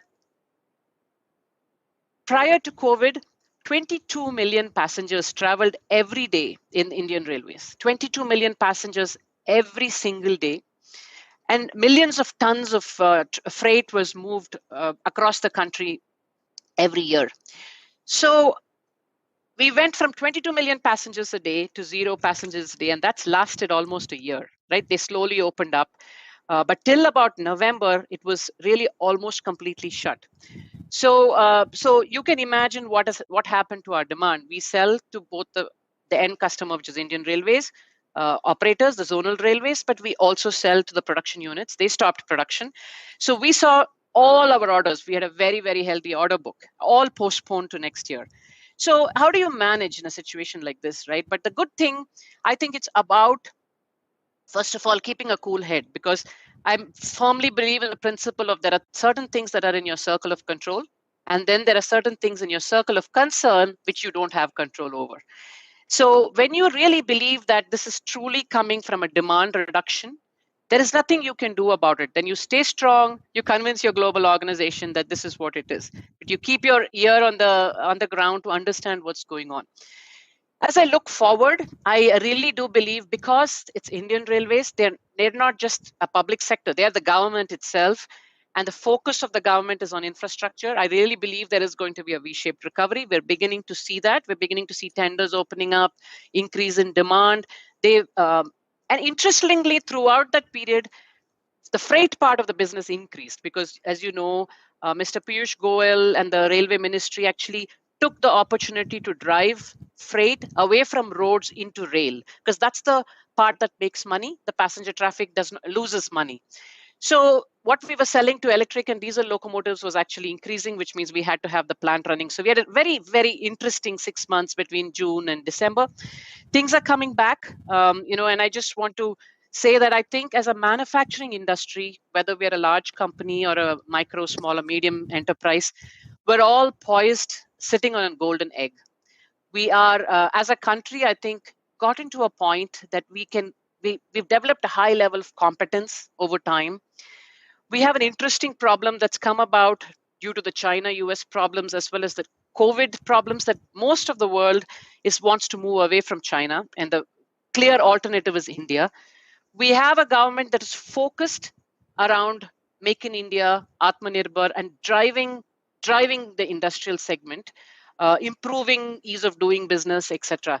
So it is an incredible opportunity. For me, it hasn't changed pre-COVID or post-COVID what we can do. So what do we need to do as an industry? I think whether you serve the railways or not, really what I call QCDI, which is quality, cost, delivery, and integrity. Integrity is something I've added. Across the world, when people talk about India, they talk about how intelligent we are, how capable we are, but we're not known for our ethics, integrity, and compliance. And I think we have a long way to go there. And I've been driving it, and I urge you all to join in this campaign of, taking us to becoming one of the most, a country with a high level of integrity. But I think delivery as committed, quality as well as competitiveness and profitability is good for large companies such as ours, as well as every single company that's being represented today. So I hope I answered your questions, Abraham. Looking forward to more questions in the end if we have time. Thank you very much. That was really fascinating, because I'm sure a lot of us didn't know about the ecosystem for rail. Let me use the term you use, railway rolling stock manufacture. Thank you very much. And yes, we do have questions for you at the end. But now I have the pleasure of introducing our third speaker in the session, Mr. KK Sai. He's the Senior Vice President, Retail Marketing of Berger Paints India Limited. He has been a speaker at several of the Bengal Chamber forums earlier, and I would request him to share the Berger experience. Thank you, Mr. Abraham. First of all, it's a great honor for me to be given an opportunity to address such an august audience. I think the speakers before me have already communicated quite a lot about the pandemic, the various issues which all of us faced, but some are always unique to the industry to which you belong. So let me recount the experience of our organization. Berger Paints, as most of would you know, that we are a $1 billion plus company. We are basically Asia's number 4, and in decorative paints, we are the world's number 7 company. We are an Indian multinational company based out of Calcutta. We have operations in our neighbors, that is in Bangladesh, which is in Nepal. We have operations in Poland, Russia, and a few other places as well. So I think, when the pandemic struck us, I think we were basically slightly mentally better prepared by our Prime Minister, in the sense that we had a dress rehearsal of some sorts, where all of us were there outside our balcony. I remember that day, clapping and taking whatever was available with us at that point of time, and trying to keep up our morale high at that point of time. So the writing was very clear on the wall, like what was going to happen in the future. When such a thing strikes, it does hit you hard. So the first thing which really came to our organization, because as an organization we have a very humane culture, and that's also one of the reasons why, if you basically look at most of our top management people and even the senior management people, we have very, very long stints in our organization because of our people first policy. And that's what first came to our mind about the people. What do we do with the people? So first of all, like, if we as seniors can tend to panic, possibly get a little bit demoralized, the issue would be many-fold magnified for the people who are below you in the organization. So, and hence it was very important to keep our chin up, to keep the morale strong in the organization. And hence that was a very important task which was embarked on us by our top management, by our managing director, Mr. Abhijit Roy.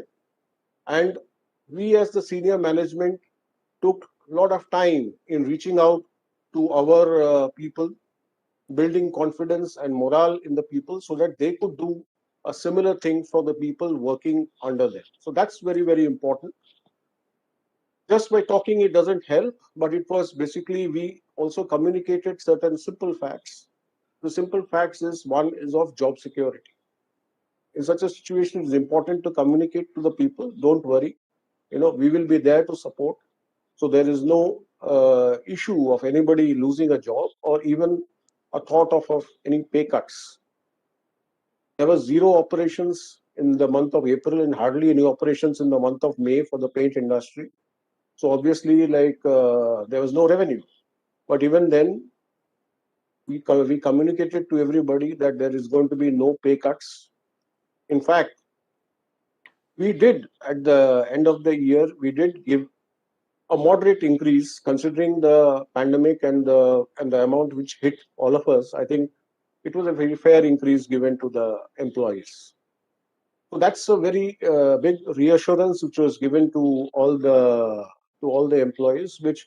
And then in return for this assurance, what we ask is that never say die attitude. As a company, we have never degrow. For us, for the paint industry, April is a reasonably big month for us. Business loss for the month of April and also in the month of May is a significant loss of business if you look on a cumulative basis for the year. But we took a challenge that come what may, we will try, even if we might not end, but we will try to end up at the end of the year on a positive side. On a positive side in terms of revenue and in terms of profit as well. So that is something which we all had to believe. In fact, few questions were asked by the board, can you do this? So we said, yes, we will. We have to, and we will look at what is possible, what are the opportunities possible, and we will see what can be done. So, but basically, there was a resolve that in this scenario also, we will try to deliver to the best possible extent is the next important message which we communicated to all the employees, and all of us were there as a family. We also thought about our extended family as well. It is not only about the direct employees of the company. There are certain off-role employees of the company. We ensured that they get their money on time. And the other extended family of the paint ecosystem are basically the applicators, because in many of the other industries, it is basically consumer-oriented industries. Basically, it is your DIY kind of an industries, FMCG products, for example. Whereas unlike that, in paint, it is not even now the DIY culture is negligible. It is primarily done by the applicators. They are a very important portion of the ecosystem. It was very important that we maintain our relationship with these applicators during these times. We directly transferred to their bank accounts, to more than 10,000 applicators, money to their accounts or whatever they had earned by purchasing our material in the previous financial year. We changed our entire type of loyalty schemes for the applicators. We made it very, very simple. Very simple, just no conditions, very simple.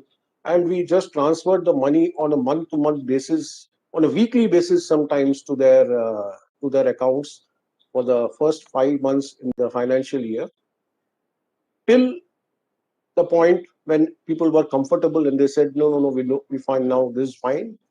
We would now rather go back to the earlier system of our loyalty program. So this is another important aspect of our outreach to our ecosystem. So this was basically the kind of plans which we embarked upon. in terms of strengthening ourselves during the pandemic. As the other speakers also said, technology was the very important, because these e-meetings, we were like many others, we were also strangers to this e-meetings. Had attended a few e-meetings to confess, but they were far in few. And now it is a matter of routine, and we now see the great comfort. Sometimes we need a disruption in the system for the practices to change. And I think, well, we would not like to say good things about the pandemic, but what we would definitely say that one fallout about it is the rapid adoption of technology, which has happened across most industries. And this is a very welcome change. I think the first time it happened was during the demo time, when during the demo time also there was a rapid shift in terms of digitalization in India. This pandemic has given it an even bigger thrust forward in moving people into digitalization, rapid adoption of technology, and people have understood that technology is extremely important in whatever sense. Maybe it could be just simple connectivity, it could be apps based kind of a work, it could be ERP, but any technology will be the main thing going forward. So I think this has been a big learning lesson from the pandemic, and whichever companies have embraced technologies during the pandemic, I would like to say that possibly they might have done a bit better even during these tough times. The third aspect was in terms of looking at opportunities. As I said, like you can look at a half glass of milk and say that, okay, this half glass is this is only half empty. Other we can always say this is half full. That's well. So we looked at it like it is half full. So even in these times, are there opportunities? Some of the opportunities are staring in front of all of us, and many of us took advantage of that. Is in terms of the renewed focus on hygiene in the Indian market. Many of us went into a short-term focus of getting into the sanitizers, the hand sanitizers kind of a business. It helped us also in terms of garnering some revenue, and it was also an important need for the society, because there was a genuine shortage of the sanitizers all around. So we got into those kind of products to start with. There is, much more. India was basically into split into two parts. One was basically the urban part and the rural part. The urban part, it was where the pandemic was raging more significantly as compared to the rural part. It was basically a very, very tough kind of lockdowns, and the entire markets were shut, partially open, and so it was basically total market full of confusion in the urban markets for initially. The rural market was what possibly saved us and many companies, where the work was I won't say to the normal, but it was fairly okay, considering that the pandemic, business was fairly okay. There were some new opportunities which came up.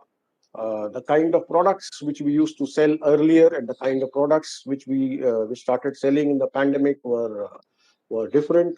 So there was a lot of adjustments which needed to be done in getting the factories to change the kind of products they are used to manufacturing for us. So it was basically we have to think on the feet and keep on looking at where the opportunities were.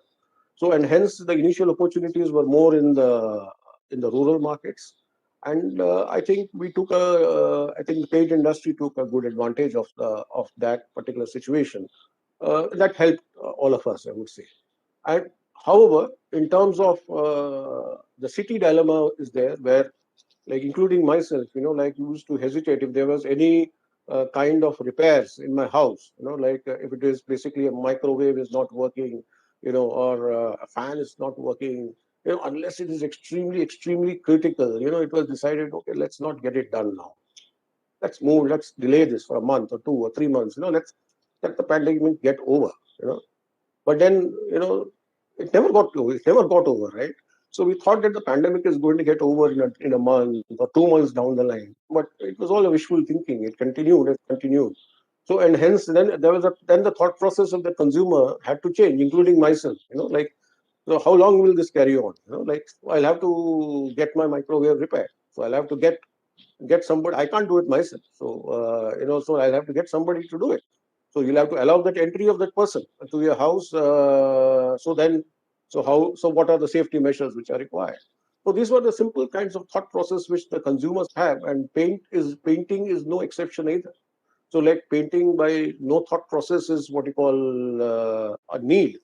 It is slightly comes under a discretionary kind of a thing, like where a person might decide, chalo abhi nahi karte, baad mein kar sakte hain. We can do it later. So, and hence there was an urgent need for us to communicate to the consumers that, you bring back the color to your life and to your home. Bring back the joy. How long you're going to get cooped up in your house, having that dull kind of a feeling, get more energy into your life, get your painting done. We are there.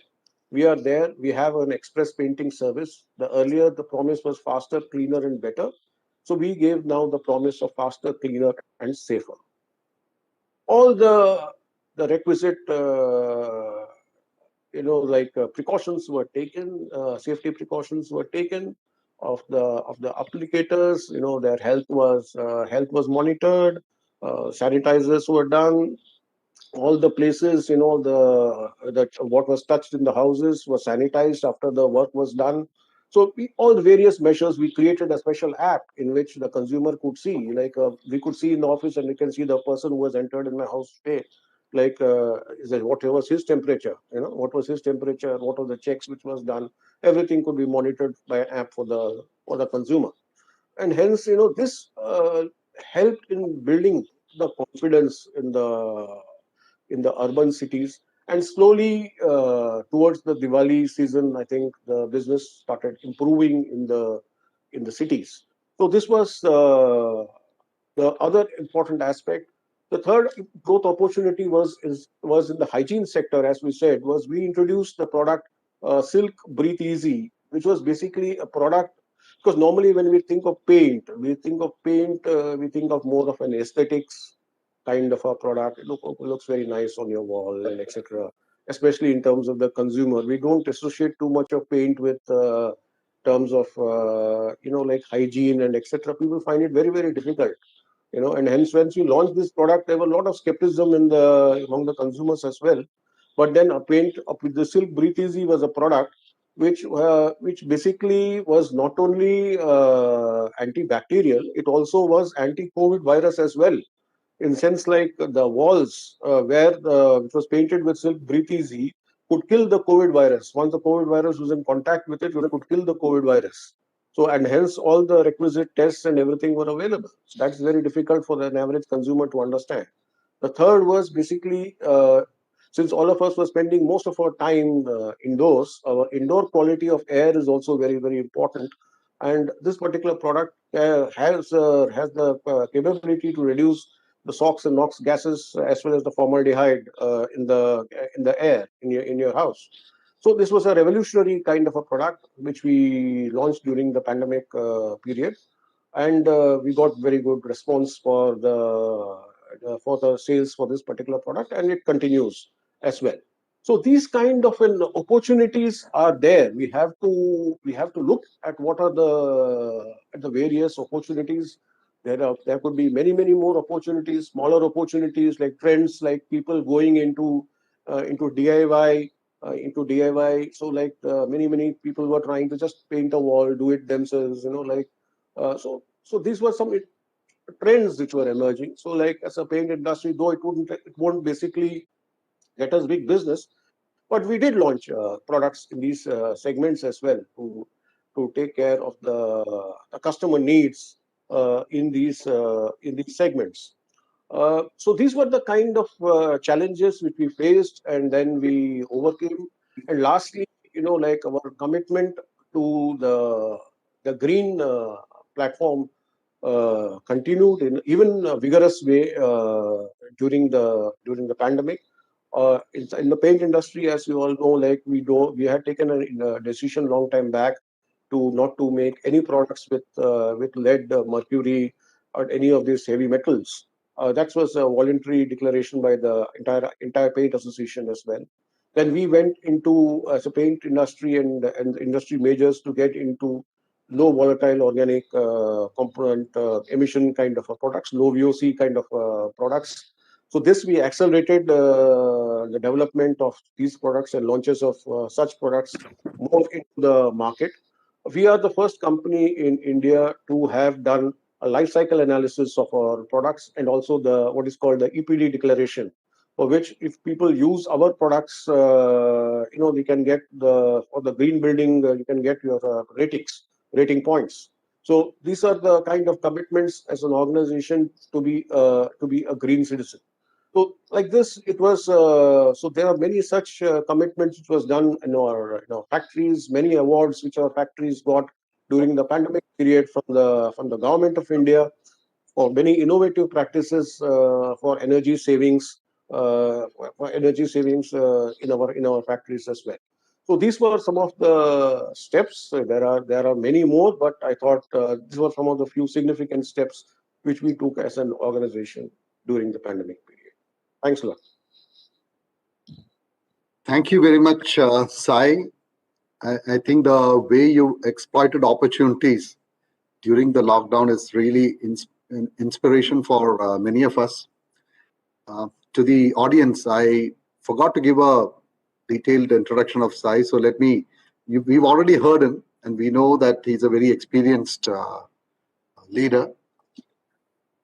Krishna Sai has been with Berger Paints for more than 30 years.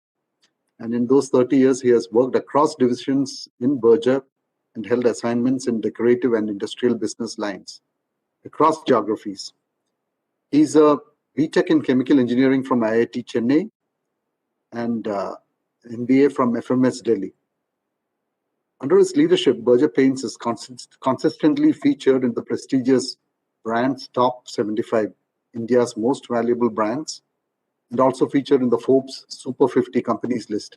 Thank you very much, Sai, for sharing your thoughts with us. Thank you, Sandra. There is a question from the audience, so I'll put that across first, and any one of the speakers can take this up.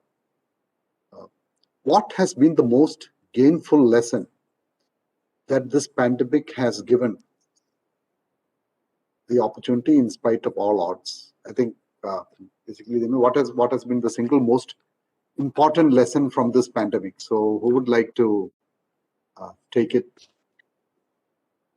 I can take it. Thank you, Smita.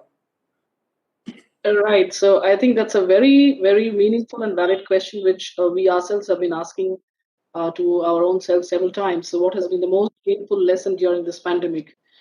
I would say that in the past we had several scares, but we never had a global scare like this ever.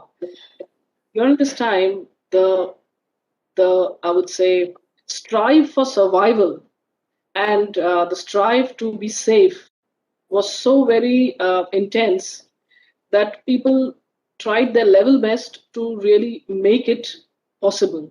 So I would say it was tenacity, it was hope, and it was, I would say, the feeling of well-being epitomized at every step of this pandemic. So I would primarily call it the tenacity to be successful, to be living, to be hopeful amidst all odds. That's what I take it as. Thank you, Smita. I think if I speak for my company, it's the learning that we are much more resilient than we think we are. And our country, our people, our industry is much more resilient than we ever thought we were. So I have a question for Dr. Narayan, who in their industry, they have a large MSME supply chain. So During this period of lockdown, the government announced 20,000 crore aid for the MSME sector in June. And again, a few months later, they came up with this PLI, Production Linked Incentive Scheme. Did your suppliers find it useful? Yeah, so what I'll say is that because of the change in the bar, actually more of our suppliers went into the MSME category. So it was actually useful for them very much. On the PLI scheme, I actually am not aware if many of them have gained. So I'm not sure about that. But like I said, from the MSME itself was very useful to them, and the gains that they got as a part of MSME was very valuable. And I just wanted to just add a comment. I think we are very judicious about picking our. So even in the MSME category, I think there are healthy companies and not so healthy companies. So we are very judicious about the suppliers we choose, and we ensure that not more than 35% their business. We should not be more than 35% of their business, so that we pick people who are not putting all their eggs in one basket. And so when you have those kinds of companies, they are diversified and they survive better. But I'm sorry, I don't have an answer to the PLI part. Great. But in general, this is the feedback that we've been receiving from industry, that the first scheme that was announced by the government really benefited the MSME sector. The PLI is still a little narrow, right? So I think that's why it's not seeing the broad-based thing. Yeah. Right. Many industries, especially in the automotive and appliance sectors, they suffered from the disruption in global supply chains. So companies which were getting some parts from China or some other part of the world, and this is still affecting some of the automotive companies like Ford and Mahindras. So did any of your companies get disrupted? And what is the thinking about supply chains going forward? So was that for me or for somebody else? Yeah, you can start. Okay, I'll start. I mean, like everybody, we had a little bit of difficulty. Like I said, we're about 70+% localized, which means we're still importing about 30% of our components for assembly. And in the first few months, we did see a struggle because of the global supply chain. But I think what actually helped is that all the countries were not peaking at the same time, right? Especially if you look, a lot of our components come from Europe and they come from our own plants. So since we were not peaking at the same time, in fact, Europe industry was running throughout the time we had a lockdown. And because we were going to come out of lockdown, we managed to get them to build inventory and ship it. So my personal experience was that while it was a challenge and the team had to work really hard, we had to adjust, it also helped that our demand was lower. So if we had the same demand as before, I think the problem would have been worse. But because the demand was lower, we were focused on what we had to send, we were able to manage. Thirdly, the inventory buildup, that's always a challenge for any company on how much do you build up and how much do you compromise on your cash flow. And so that balance is really key. And if you can manage that well, I think that's the other thing that helps. I'll pass it on to somebody else to answer the rest. Thank you, Dr. Narayan. And Smita, would you like to comment? Yeah, in fact, we went through a little bit of a trying time, especially during the period of June and July, because we manufacture steel cord-based conveyor belts. Where the cord manufacturer, we have a backward integrated plant as well, but we don't make all the diameters. So some of the diameters come from Fasten China. Now here, the recovery in China was happening faster than India, definitely, because it had undergone the peak period much before us. But what was happening is that there were huge quarantine period of the material at the port. So that was something which created this big delay which we had for our government customers.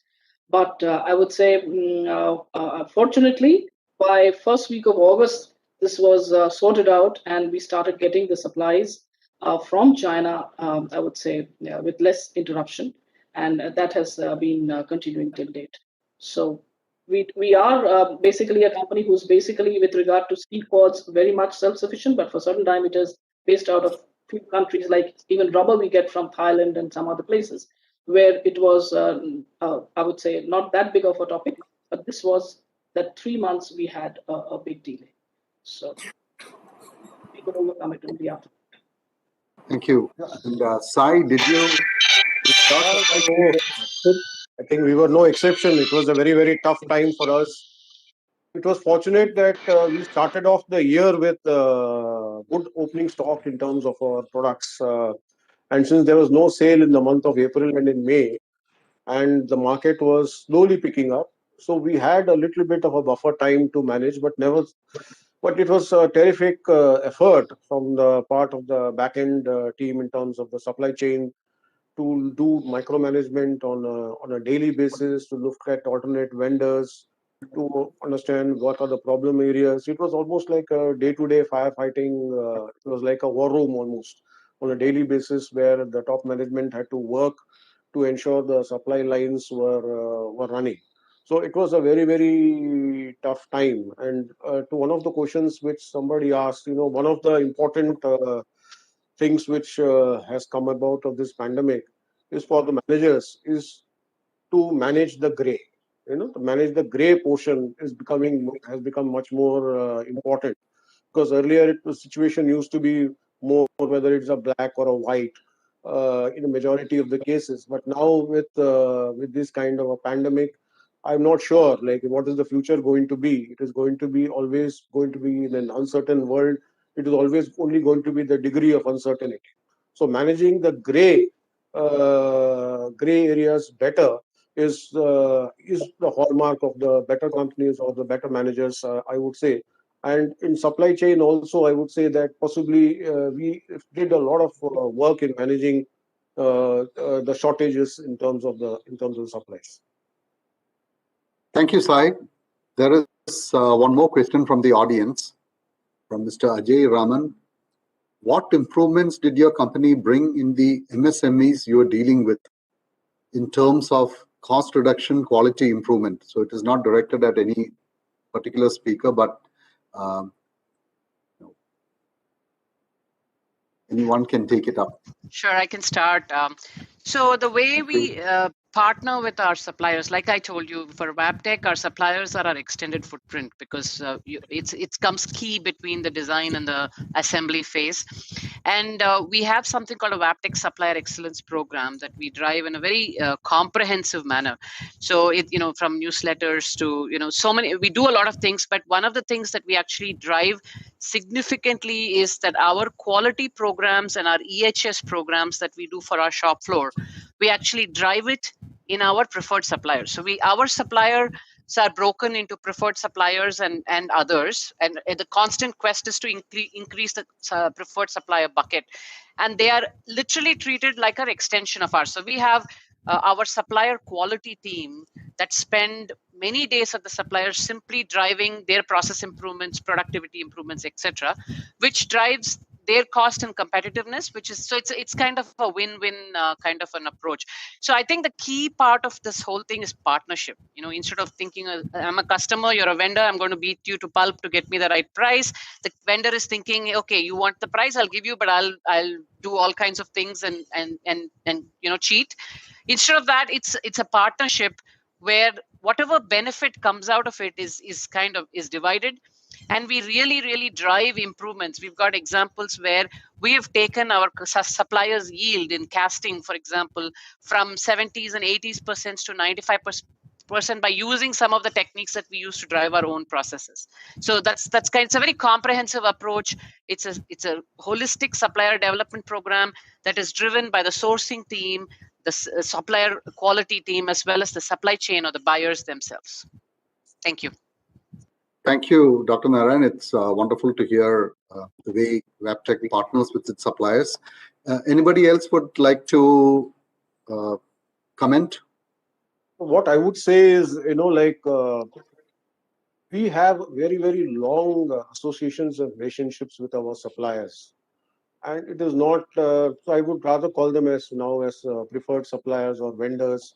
So we don't consider them as a supplier per se. And these associations have been built on basis of on trust, fact that we have always got the best quality at a decent price. So we work whether it was before the pandemic or during the pandemic. We always work with our suppliers to ensure that the customers, they get the best quality at the most efficient price. So it has always been our approach, and that will continue in the future as well. Thank you, Sai.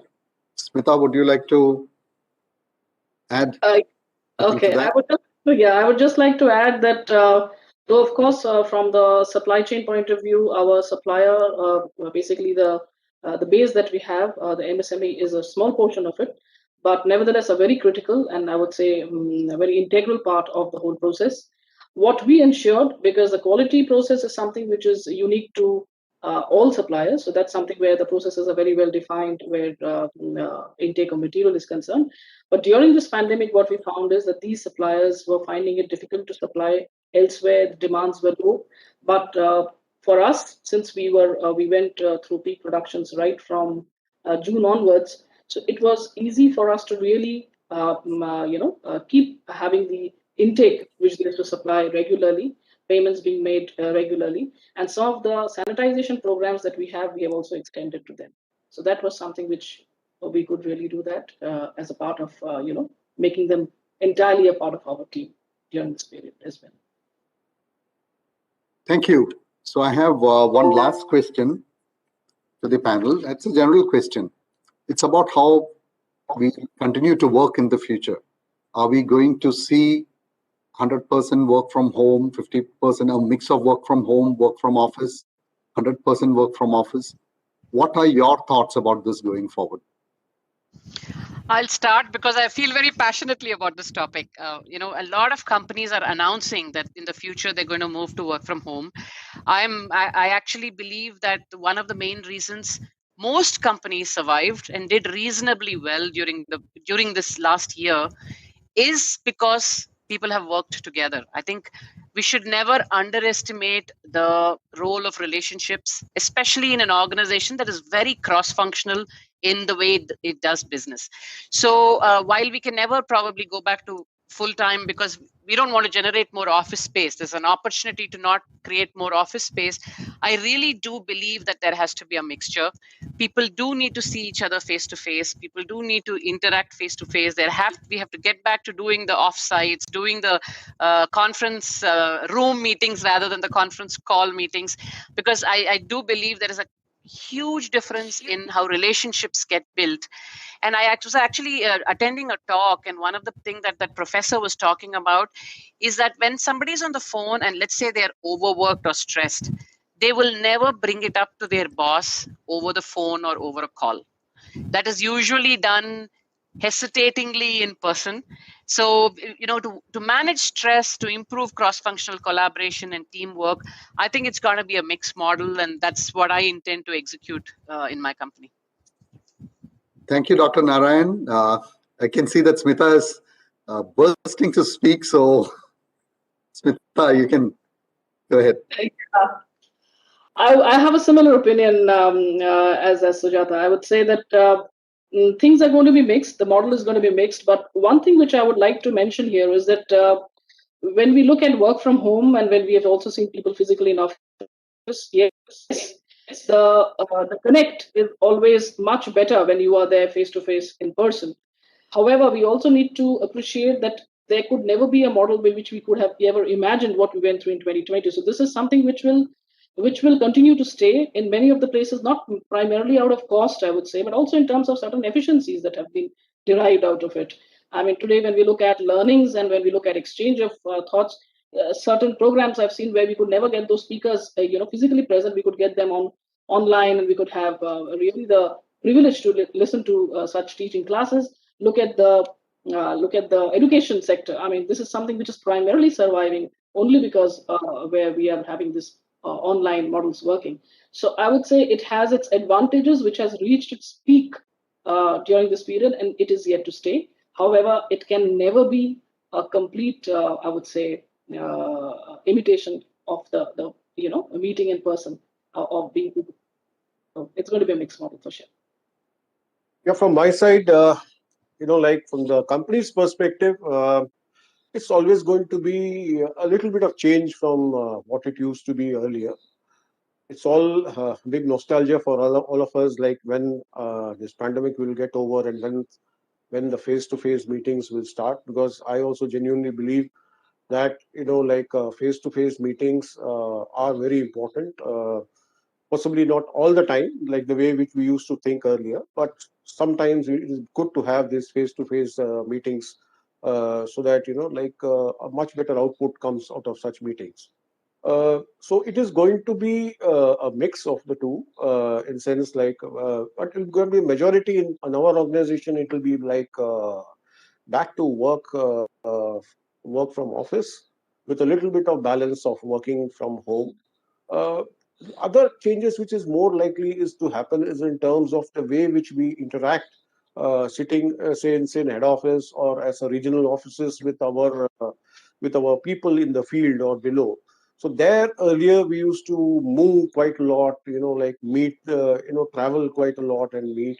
So those things might change, those things might change, and those, like these e-meetings might be much more frequent rather than face-to-face meetings. Other than face-to-face meetings.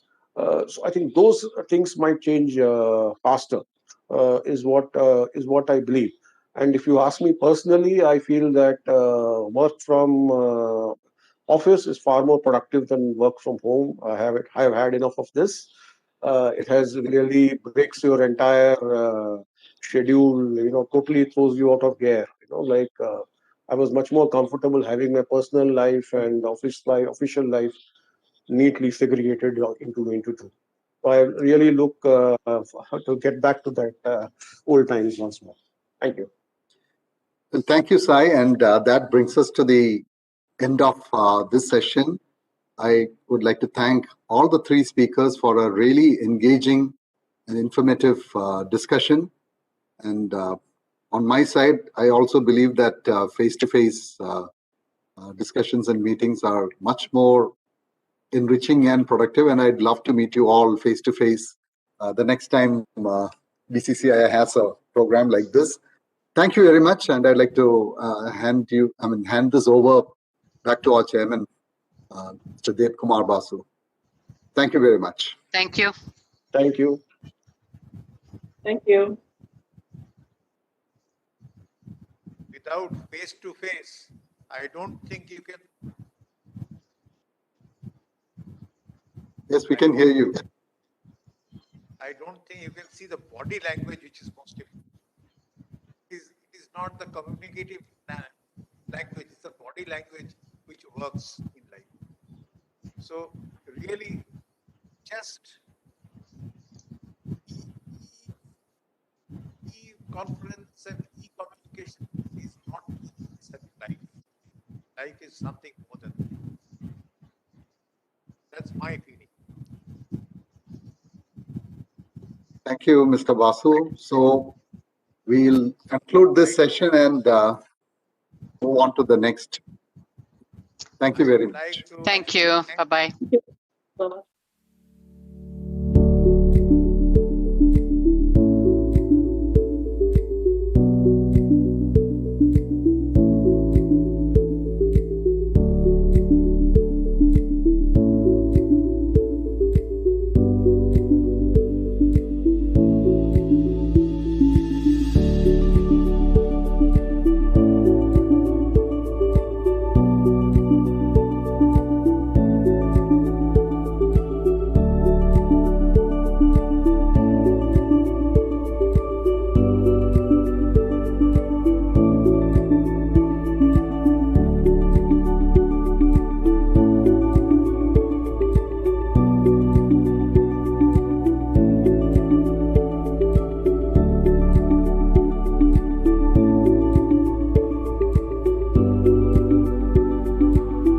Economies.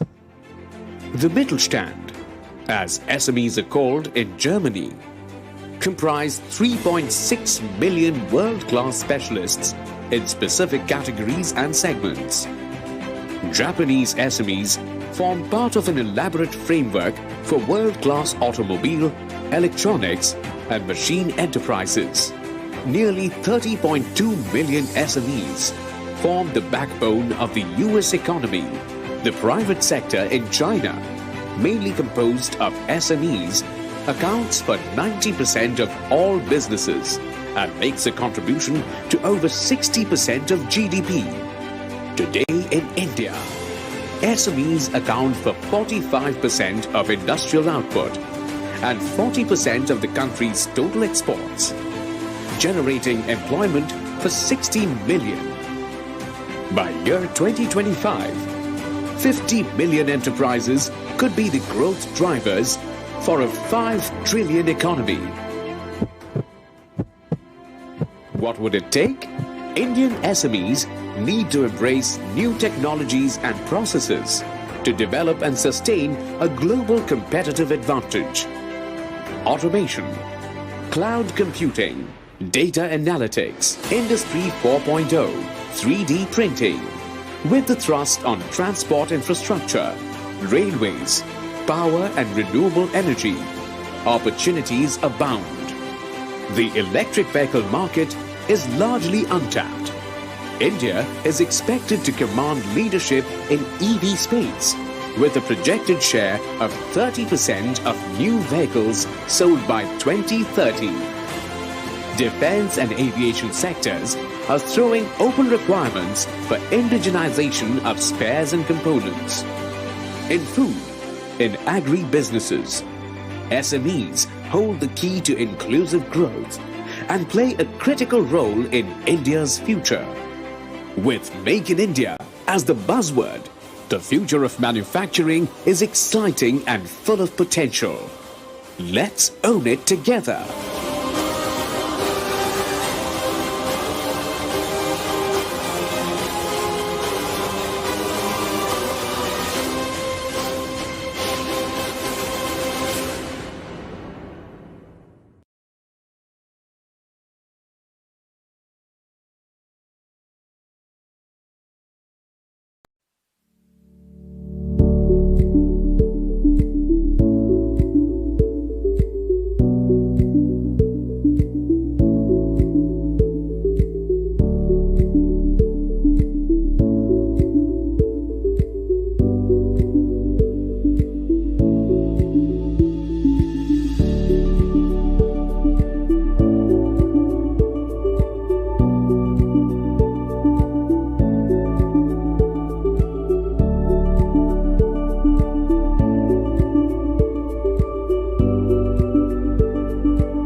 MSME fraternity, the speakers of the session, and my fellow members of BCCI. Good evening and warm welcome to this session, third session. The theme of the session is innovation in business processes and its effect on the competitiveness.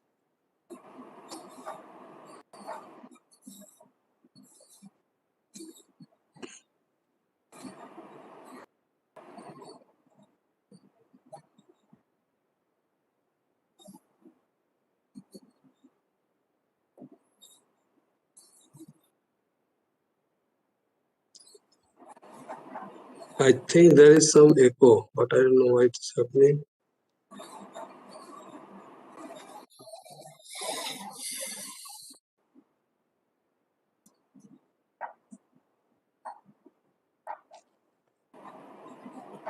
Is it better now? No, I'm still getting echo. We are able to hear you very well, Mr. Yeah.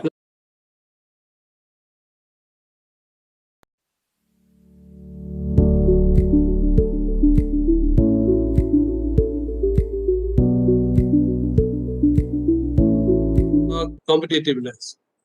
As you all know, it is said that hello, is okay? I can see that I am unmuted. Now it's is it okay now? Can you hear me? No. We are able to hear you very well, Mr. Bimal. What is duplicate?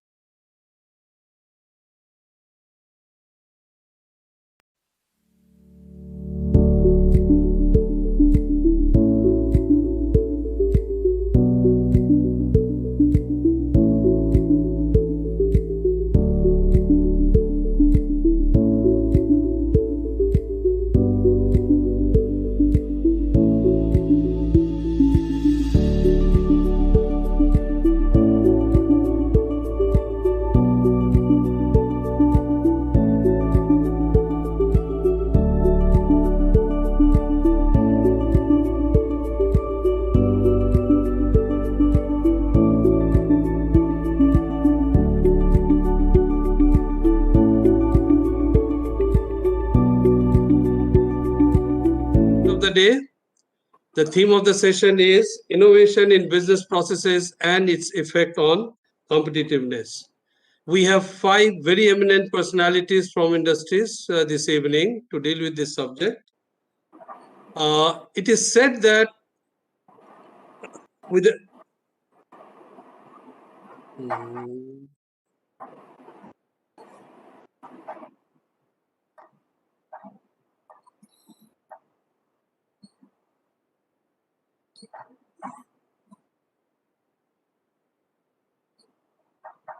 Shanton, there is a big lag. Like when I speak, I could hear my voice only after a long gap. So can something be done? Shanton? Shanton?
From BCCI.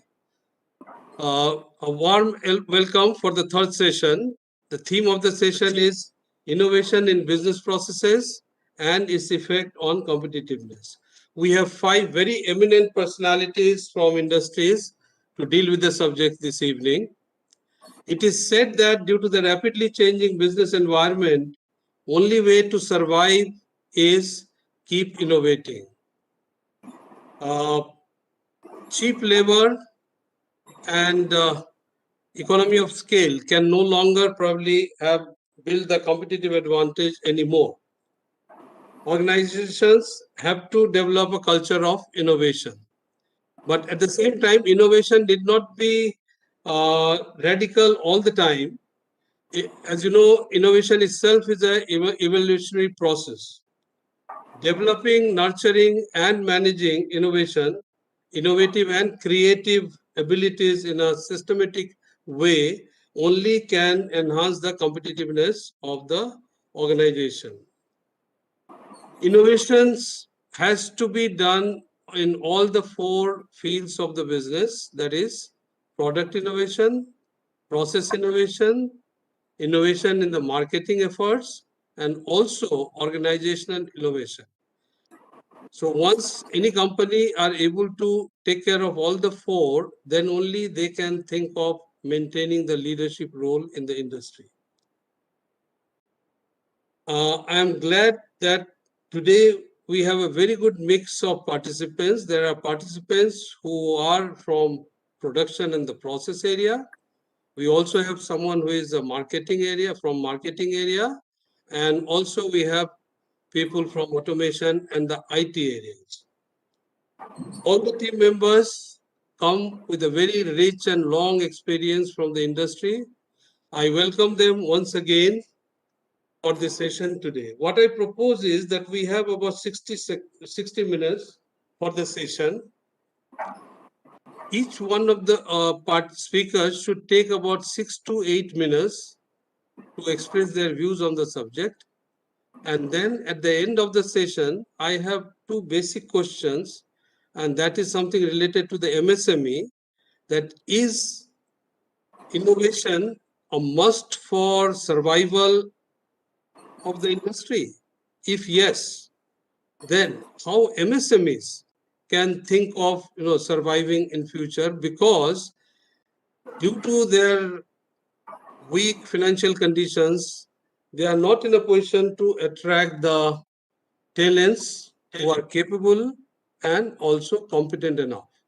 So this will be one general question where I think each one of you can express your views.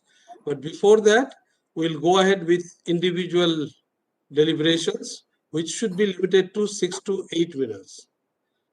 I will request the audience, in case you have any questions, to raise it through the chat. And I will also request the Bengal Chamber back office people to collect those questions and finally put probably a couple of most relevant questions for discussion. So with this, I think let us start the session. The first speaker today is Mr. Rajesh Khosla.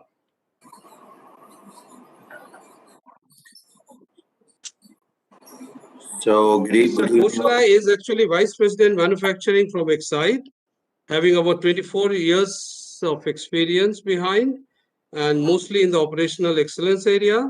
And he has also worked in the automobile sector for more than 20 years and has expertise on the lean manufacturing. Currently, he is responsible for driving innovation in Excite factory.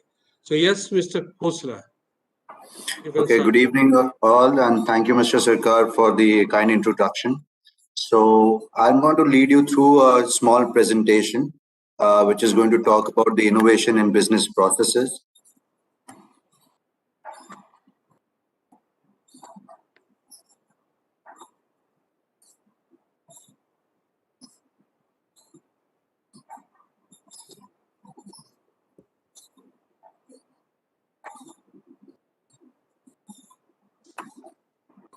So you're able to see my screen?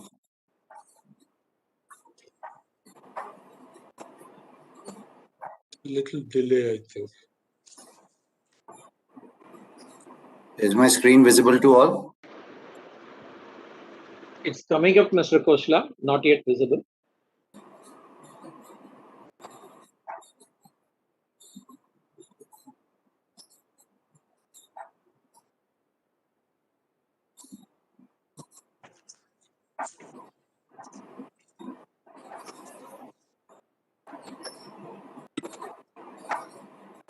So let me know once you are able to see it, because I've already shared my screen. I think there is some other problem. Maybe you have to duplicate your screen.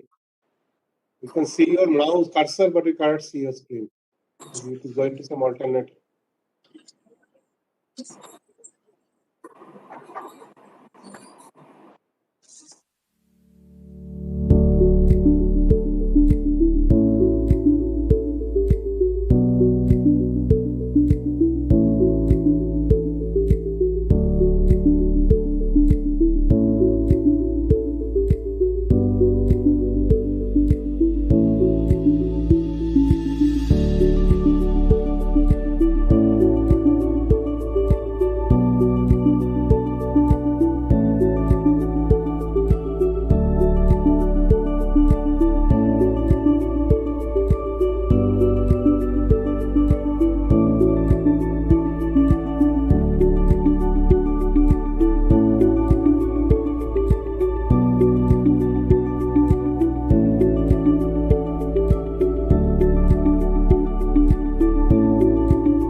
Yeah. Okay.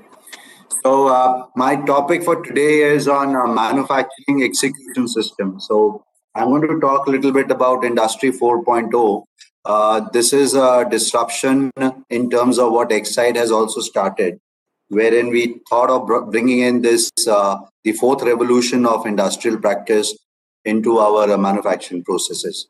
So I'm going to talk about what we have done with one of our plants. This is based in Hosur in Tamil Nadu. So basically, what is manufacturing execution? Just for the knowledge of all, MES, as it is popularly known as, it provides information that helps the manufacturing decision makers understand how the current conditions on the shop floor work and how it can be optimized to improve the productivity. So it works in real time in terms of enabling the control of multiple elements of production processes, your inputs, your people on the shop floor, the workers, the machines, and the support services, how they all interact together. So a manufacturing execution system, it will connect and monitor your machines and the work centers on the shop floor. Some of the objectives that we laid down when we started with this ambitious project for ourselves, the business objectives of I 4.0 was end-to-end traceability is what we were looking at, such as components, the raw material in batches, the process parameters, the non-conformities which would come up during the testing and during the processing. And what would be the derivative out of it would be the reduction in quality issues and proactive action, so that we get a real-time data to work with and we are able to take more, the responsiveness goes up in terms of taking the actions. Second was managing and controlling the shop floor operations for process interlocking. So here we wanted to have more improvement in our flexibility and control to manufacturing processes. Automate the production confirmations. This was pretty much manual in nature, so we started automating the network cables and the OT devices. We started working with them and integrated with the SAP S/4HANA, what we had in the system. So the idea was to reduce the manual data input reconciliation which was going on. It was more of a waste in the system, and try to create a real-time visibility of the raw material as well as the work in progress.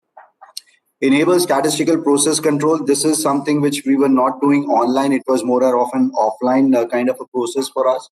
And it helped us in early detection of the process stability and the quality issues. And then capture the OEE, which is a backbone in terms of the health of the shop floor, the equipments. And here we were able to identify the bottlenecks and with the machines and processes to improve on the cycle times. And last but not least, a very important factor is it brings about a hygiene factor. The basic morale of the people goes up. People become more agile in their working. And it's like they start bringing in this marriage between the IoT as well as the machines at that time. So some of the KPIs or the deliverables which we wanted out is we integrated roughly 550 machine points on the shop floor for real-time work in progress as well as the yield visibility. OE improvement, we see round about 5 to 6% as of today. Before, when we started, we were hovering around 80, 82%. Now it's about 87% for us. And then that digitalize the shop floor through the various dashboards. So it was more of a manual visual control, I would say, but now it's all digitalized. So with the thin PCs that we have on every station, you are able to check and get to know what your data speaks out like.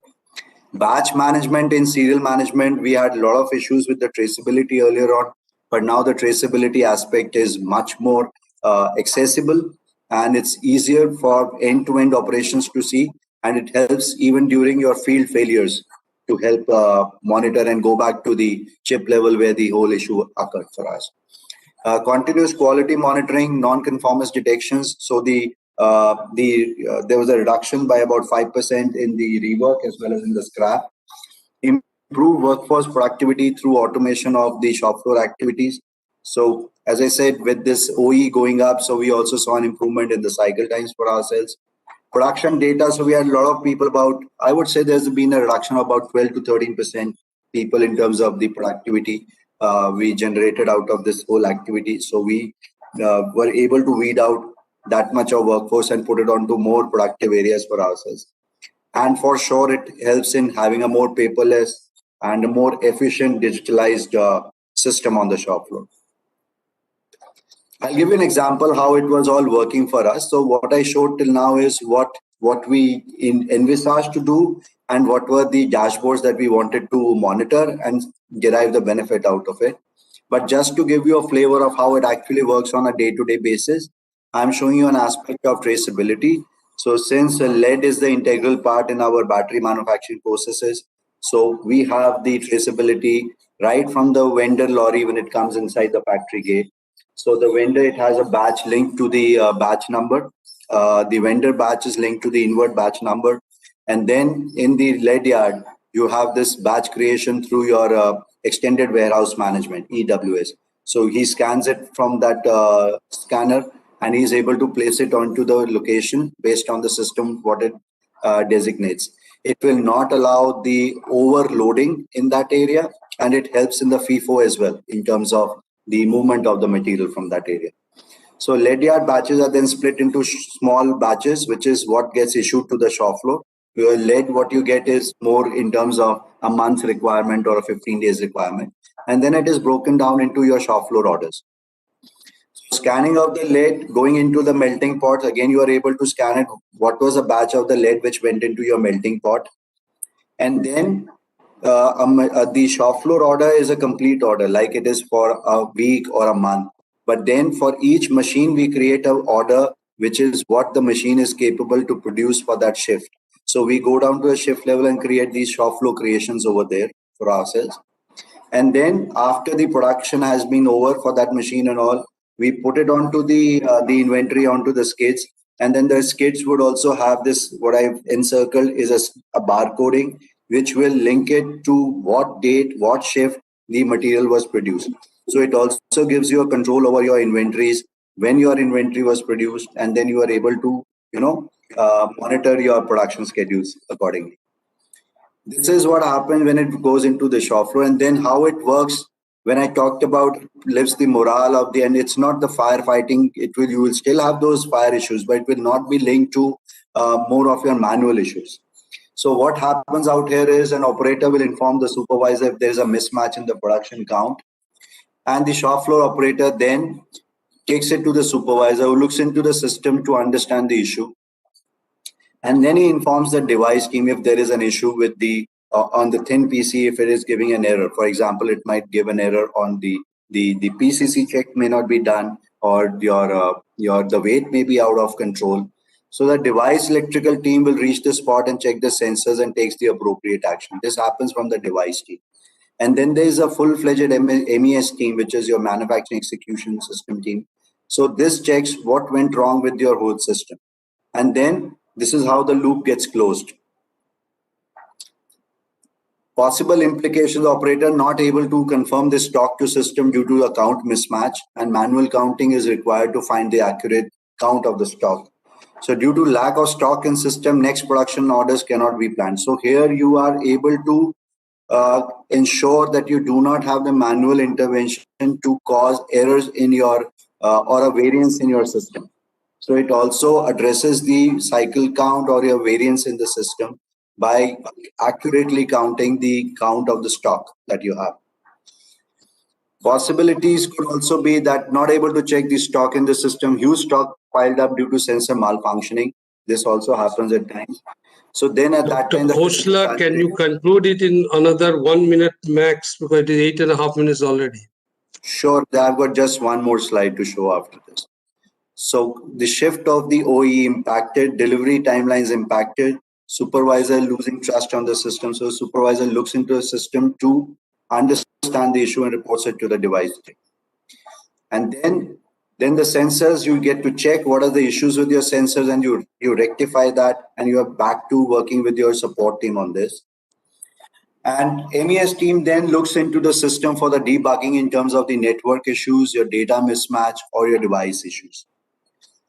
Successful resolution, how it happens: your production count gets restored, production lines are running again, and then your MES team helps the supervisor to restore the data. In all, you could have a ticket system as well to address to your troubleshootings, and at the end of the day, it makes the resolution a more complete loop for all. So this is all I had to show in nutshell, but basically what I wanted to drive home the point was this business disruption that we brought into our thing, it has helped in terms of addressing even in these troubled times how we could take it to the next level where we could have a more a smooth operations to deal with and not have the issues of the cheap labor thing, which I heard Mr. Sarkar talking in the beginning or so. And we were able to come out of this issue vis-a-vis a more, I would say, the normal production way of system. So this is something the way looking forward to how the manufacturing should be operating in most of the plants. That's all from my side. Thank you, Mr. Khosla. And it's amazing.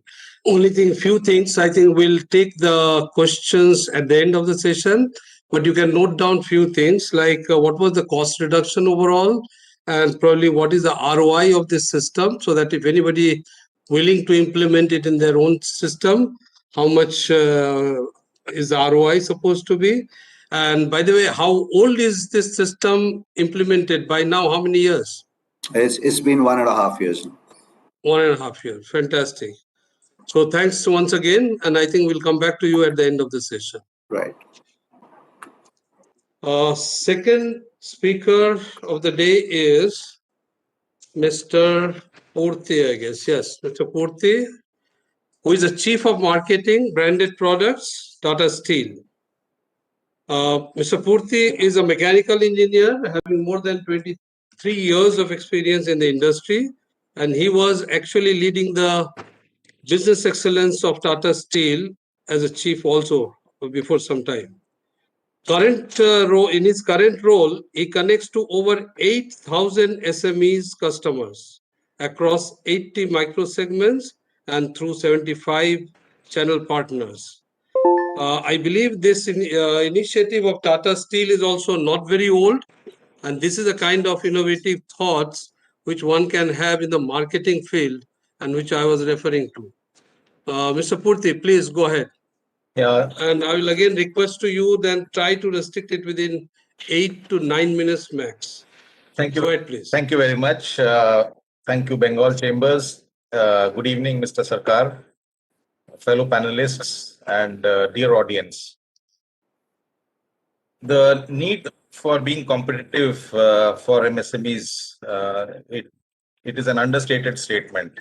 And so much so that even currently in my industry just now, the Ministry of Steel and Ministry of Commerce have come together to float a preferential export parity pricing for MSMEs who are exporting, to ensure that the contribution of MSMEs to India's overall export that grows. So and together along with EEPC and DGFT, we are together working to make this scheme successful. It's in early stages, but just to make a point that there are multiple stakeholders who actually want MSMEs to be more competitive. And another reason for competitiveness is also the scope of growth that India offers. It's a growing economy, and doubled to that, because of Make in India, I think there is ample scope for growing. But one important aspect that we need to take care as we deal with our customers, MSME customers, whom we call ECAs, which is emerging corporate accounts. They are why we call them as emerging corporate accounts is we believe that today's MSMEs will be tomorrow's large corporates, and hence while today the competitiveness levels may be different, but I think each of the MSME and customers are working towards becoming competitive. The third good inspiration that we have is in terms of the global success stories that we have. All of us know Germany's Mittelstand.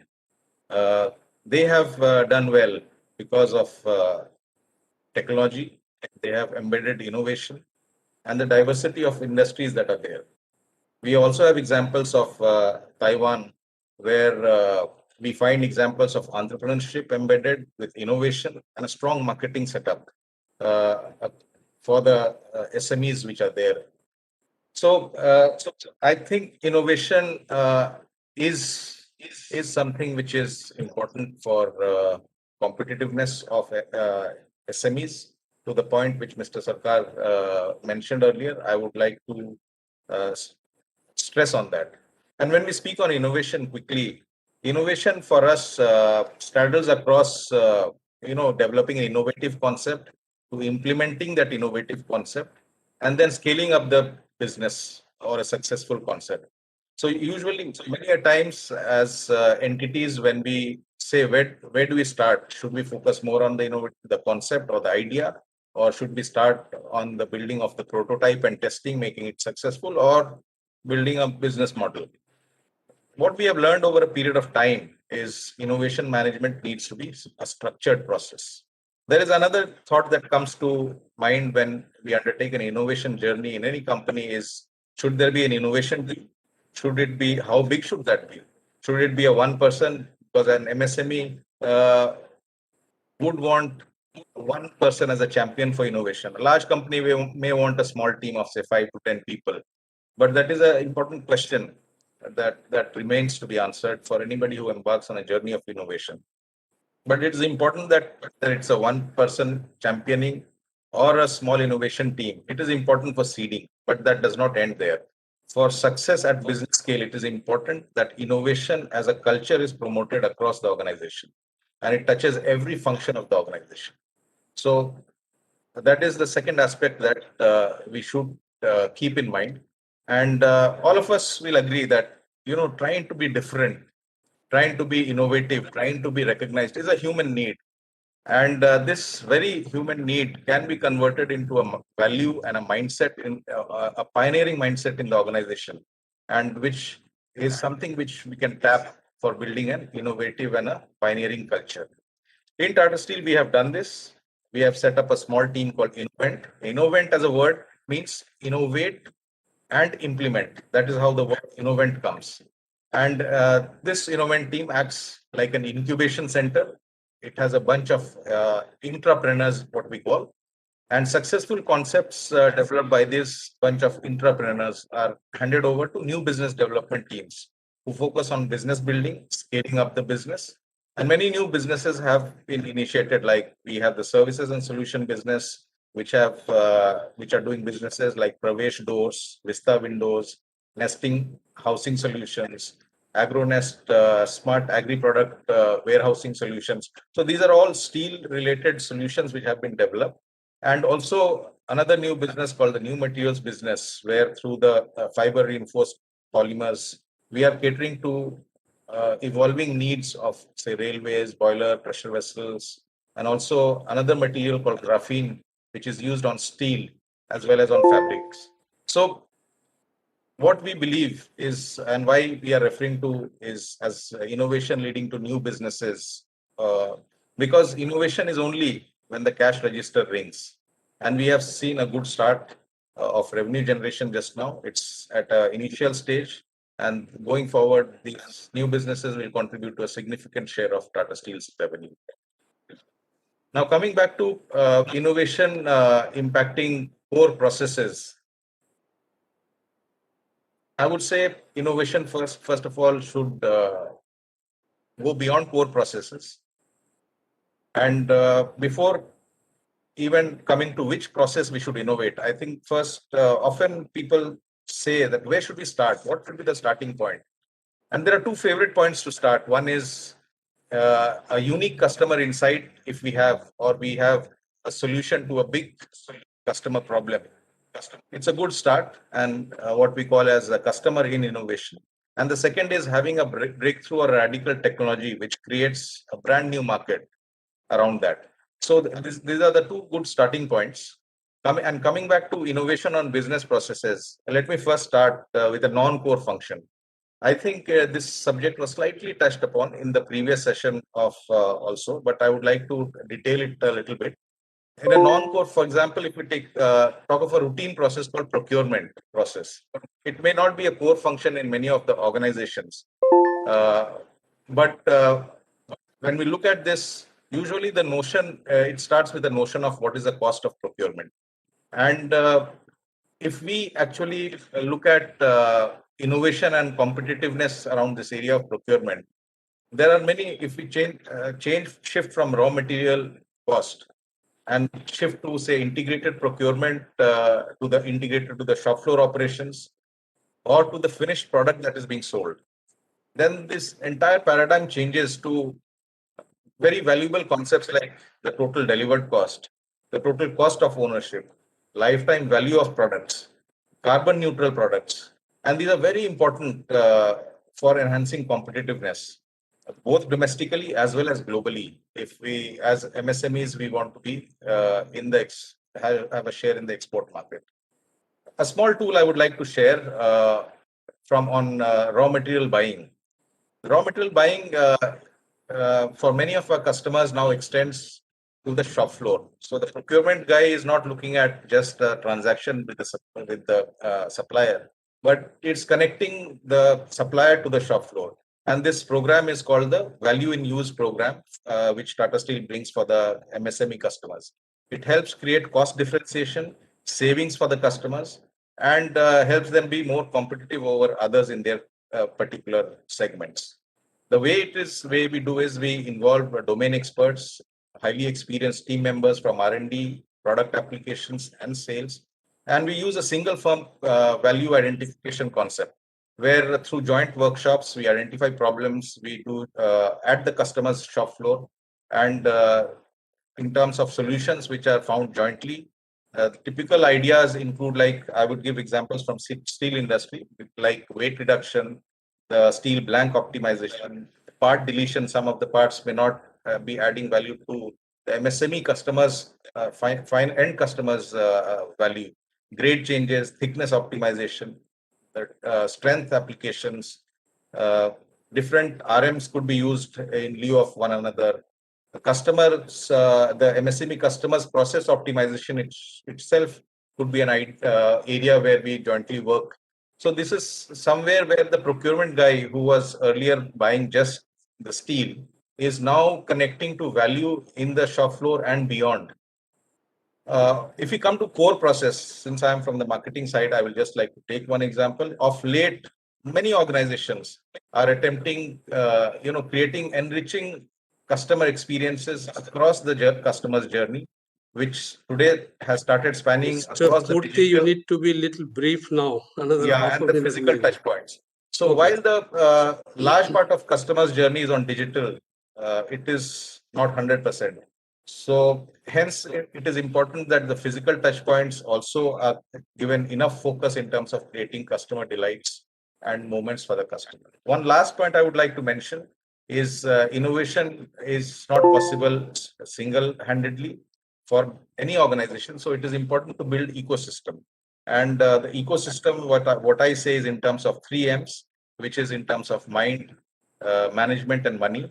So wherever a particular organization is good, can do it on their own, but in other areas, there are social and ecosystems which are available. Proper support and partnerships can be developed there. Thank you. Thank you, Mr. Purthy. Very nice to know the efforts, the way that Tata Steel has been doing. Probably that has been a culture of Tata Steel since many, many decades. That is partnership with the customers, partnership probably with all the kind of stakeholders. And it's really nice to know that the kind of support you have been able to do it for value creation for the MSMEs with whom you deal with. I believe, I hope that all the big organizations can adopt the same kind of policy, and so that MSMEs can be little stronger than what they are today, because that is one thing which I have said right at the beginning. Without innovation, probably survival itself is difficult. But at the same time, MSMEs are in a very bad situation because they cannot attract the probably more capable and competent talents. And for them, even if they wish to grow and then be more competitive, many a times they are not in a position to do. But with your kind of support, I'm sure whoever is with you, they all feel good about it, and they all together, you always become much more stronger. Thank you. I'll go to the third speaker, who is Dr. Arpan Pal, and he's a chief scientist and head of embedded system and robotics of TCS. Dr. Pal has more than 28 years of experience, and he has a team of more than 125 scientists who are primarily working in a very advanced technology related to tele-robotics, smart manufacturing, smart enterprise, smart cities, and all that. He also takes a lot of interest in AI and IoT. He has more than 140 papers already published. And of course, he has worked in the DRDO in the past. And he has another very nice thing to know, that he has filed more than 165 patents, out of which 85 are already granted. So Dr. Paul, I think we are all eager to hear from you. You can start now. Thank you, sir, and thank you for inviting me and giving me the opportunity. Good evening, everybody.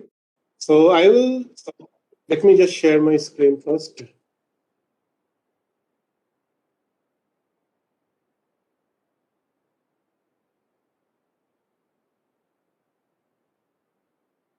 Is my screen visible?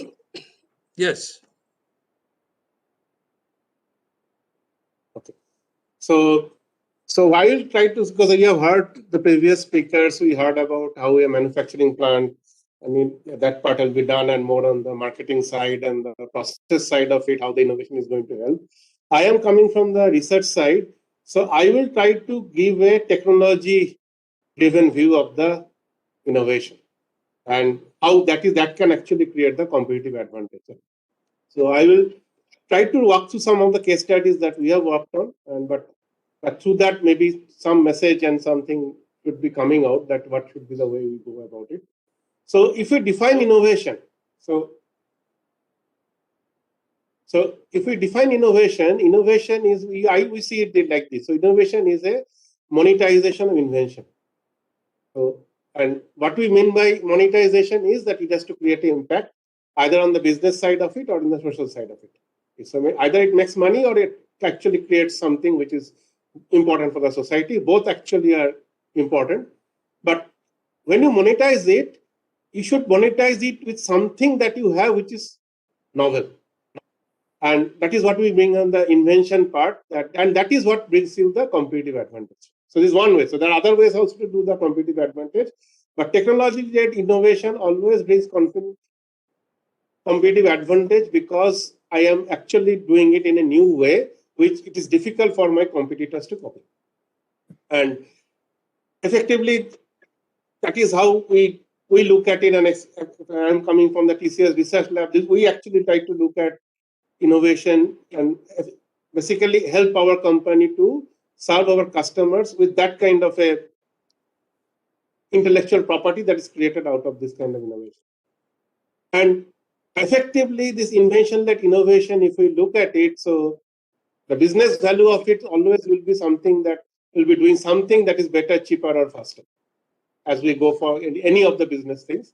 But the process, I've kind of just listed it out, and when I give the examples, I hope this flow will be something that will be visible.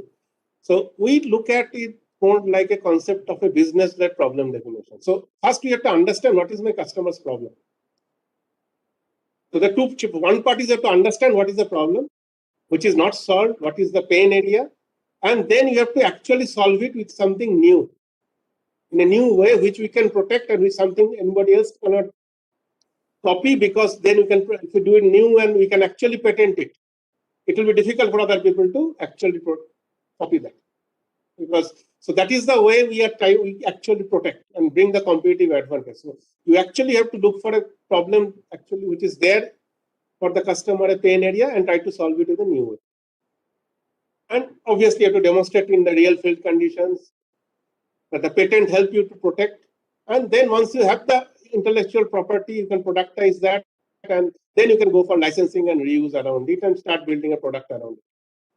But first problem, you have to solve a problem. You have to have one anchor customer for whom you have to solve that problem first. Then only the productization of that can come. That's how we actually work in that way, because, and maybe it is more focused with companies like TCS who are more into the service business, and we work for multiple customers on the same sector. And this model actually works there better.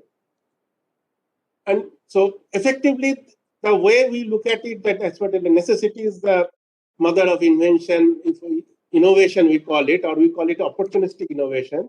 Effectively, they look at that problem. And that is the problem. That's if you look at the industry 4.0 in the manufacturing, we actually stumbled on a completely new kind of a problem. And that is what actually we focus. So just giving this example because of that, everybody wants to have their assets to be uptime, to be high, quality to be yield to be high.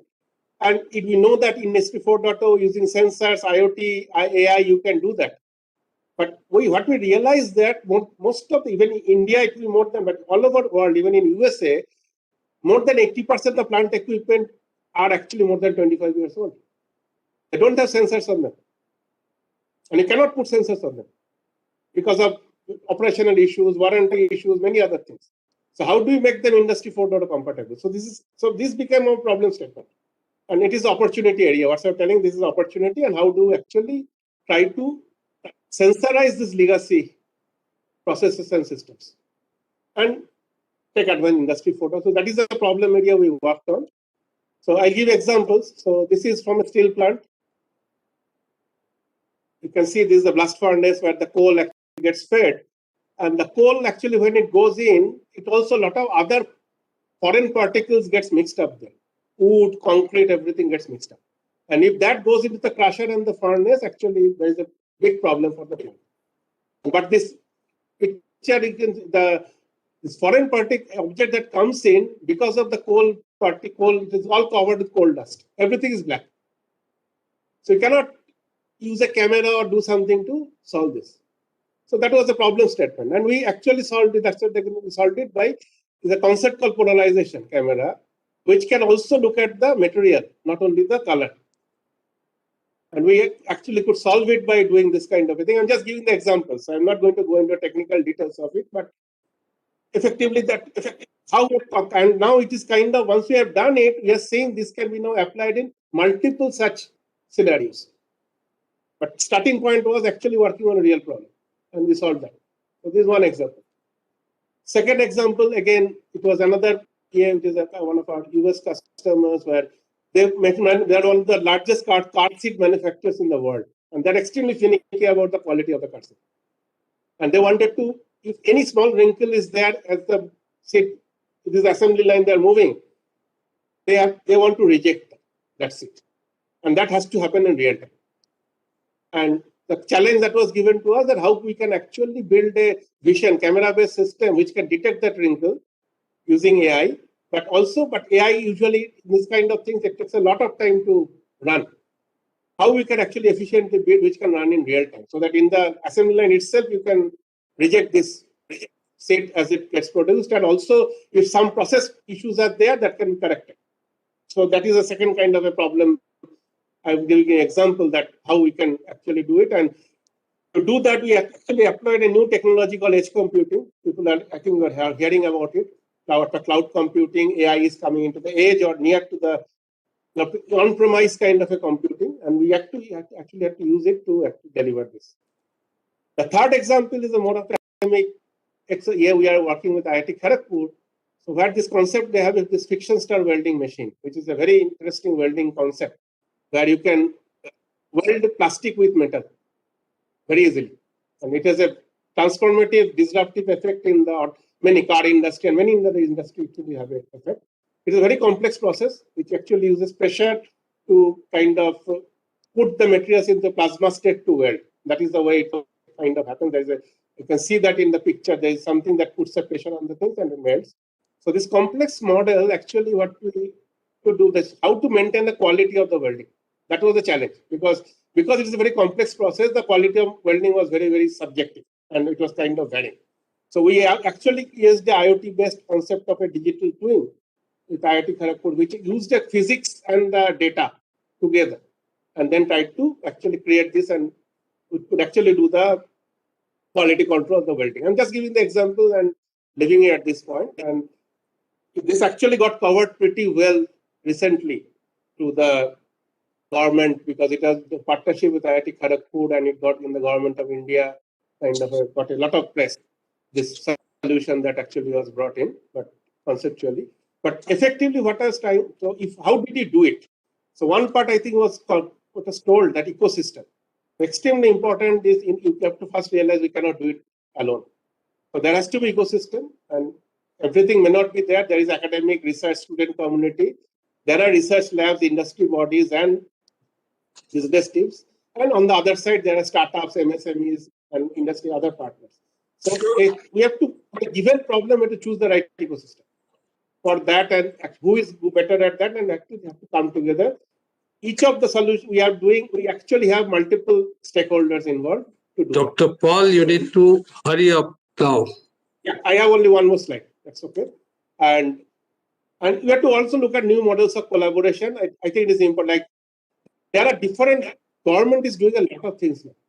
And we have to, the MSMEs also have to look in how they can become part of it. I'm just giving 2 examples. This IIT Kharagpur work we are doing, we're actually together with Tata Motors, Tata Steel, Tata Sons, DHEL, HEC. We actually, there's a concept of a Department of Heavy Engineering funded manufacturing COE has been done in IIT Kharagpur.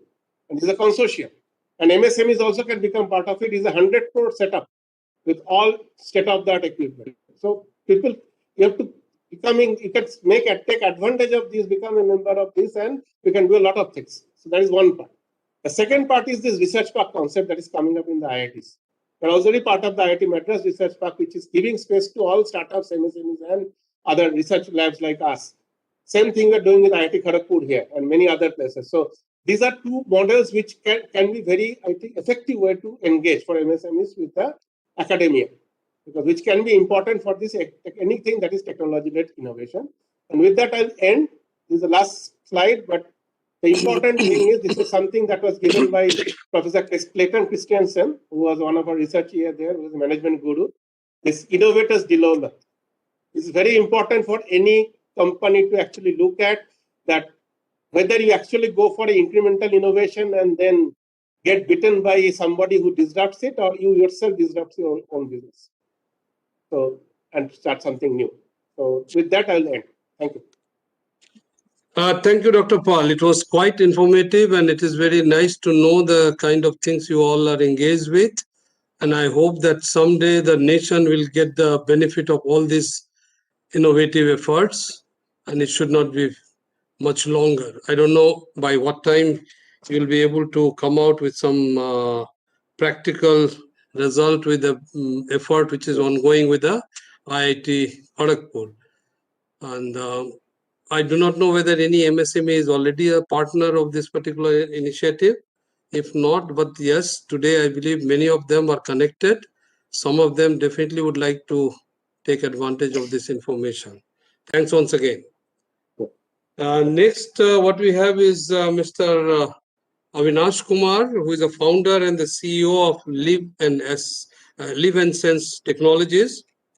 Mr. Kumar is having more than 25 years of experience. Actually, he started with Motorola and then subsequently also had worked for Infosys and Wipro for some time before he decided to start his own. And today, probably he serves the manufacturing industry in optimizing conversion economies, basically, trying to cut short the cost, enhance the quality, and make it more efficient, and becoming the smart factory of future. So, Mr. Kumar, you can start now, and I'm sure audience will be able to take a lot of, inspiration from you, and also they may be able to know what kind of advantage probably your product has for them. Please go ahead. Sure, and I'm just sharing a few slides so that I can show what our company is doing as a startup. Hope everyone is able to see my slide deck. Hello? Yeah, it's okay. It's okay. Yeah. Go ahead. Sure. Thanks for the introduction. What we are offering is an AI platform-led approach for transforming the manufacturing industry. We work with both discrete and process industry. One of our key value proposition, as you said, is the conversion economics. We really focus on the profitability maximization, which is delivered through the key KPIs improvement, essentially the KPIs that directly impacts either the bottom line of the company. And I'll show you how we have been doing it. Just very quickly, we since we formed the company in 2018, have presence in Bangalore, where we are headquartered, and we have sales offices in Chicago, US, as well as recently started in London. We are focusing only on deep learning and artificial intelligence and trying to deliver predictive analytics, reliability, and safety for the industry. I'll show quick some of the key business problems which we are solving across the continuous process industry. So how we go about it? So I think the previous sessions we looked into MES system. We also heard from Mr. Paul about the innovation. What it is needed is today the MES system and OT systems. Actually, it is all there. Everything is present in the factory. It is not about sensorization. In fact, today I was in a factory visit and customer was talking about sensorization. I said, we don't need such a sensorization. You don't have to put CapEx investment until unless there is a need for the data to be acquired. What we need is to connect this varied system, bring the data to a unified platform, and apply the approach of AI ML-led solutions, which can solve your business problems. It is all about solving business problems. It's not about the technology. Technology comes next. And that is what we are doing it in terms of we are actually connecting to the OT systems, be it Historian, MES system, SAP systems. We are capturing data from all these systems because their data is there. We are trying to capture the business process, map those business process and convert them and make it digital so that we can get into the insight of the process. And that's how we are delivering process excellence. Today, we are delivering what industry is from automation led to move to a process excellence industry. And this is how we are doing. There are challenges to it, and the challenges are varied. There is always the challenges of many kind of different machines, different interfaces, protocol layers. And that is what we have solved it through our AI-led platform. We have got other issues of many kind of databases. Data itself has its own issue, the veracity as well as velocity of the data. Many challenges are there. So how it is solved, every particular business problem has to be taken up with a certain degree of customization. And that's what we are able to do it and deliver it. It's not just about just the buzzword of the predictive, prescriptive, or deep learning. It is all about leveraging these techniques to solve a problem. And that's how we are doing it. I will show you a very simple example. We're talking about a chemical plant which has got quite a lot of data. And when we entered this plant, we found only 10% of the data used for real-time decision-making by the Historian systems. The reliability-oriented maintenance was also moved on to process optimization. Then we are right now working on energy optimization, where we are able to impact the carbon reduction by almost up to a range of 2 to 2.5%. We have come up with a unique value proposition in this industry to map the process variability, because there is the biggest challenge is the external factors causing the process. Even the plant may be configured well, but still the external factors can cause variability in the process. So we have come up with a disturbance factor, which is based on the deep learning techniques, and we are using to optimize the accuracy as well. And finally, it is all with asset plus process and energy all together, we are able to maximize the performance of the plant. And we have been able to save almost close to a couple of $1 million on a monthly basis to a quarter basis, depending upon the size of the plant. And this is what the various solutions are there. Our component of the solution, where furnace level energy optimization to equipment optimization, and we are also delivering at the end of the safety and quality as well. Some use cases I'll show you, but these are some of the KPIs, because we focus, as I said, we focus on business problem and transforming KPIs. All these are trying to understand the plant current gaps, and understanding what is the cost of production to doing an ROI analysis, so that we can see that if we are taking up any business problem, what would be the eventual ROI impact? Because that's otherwise there's no point in making those investments.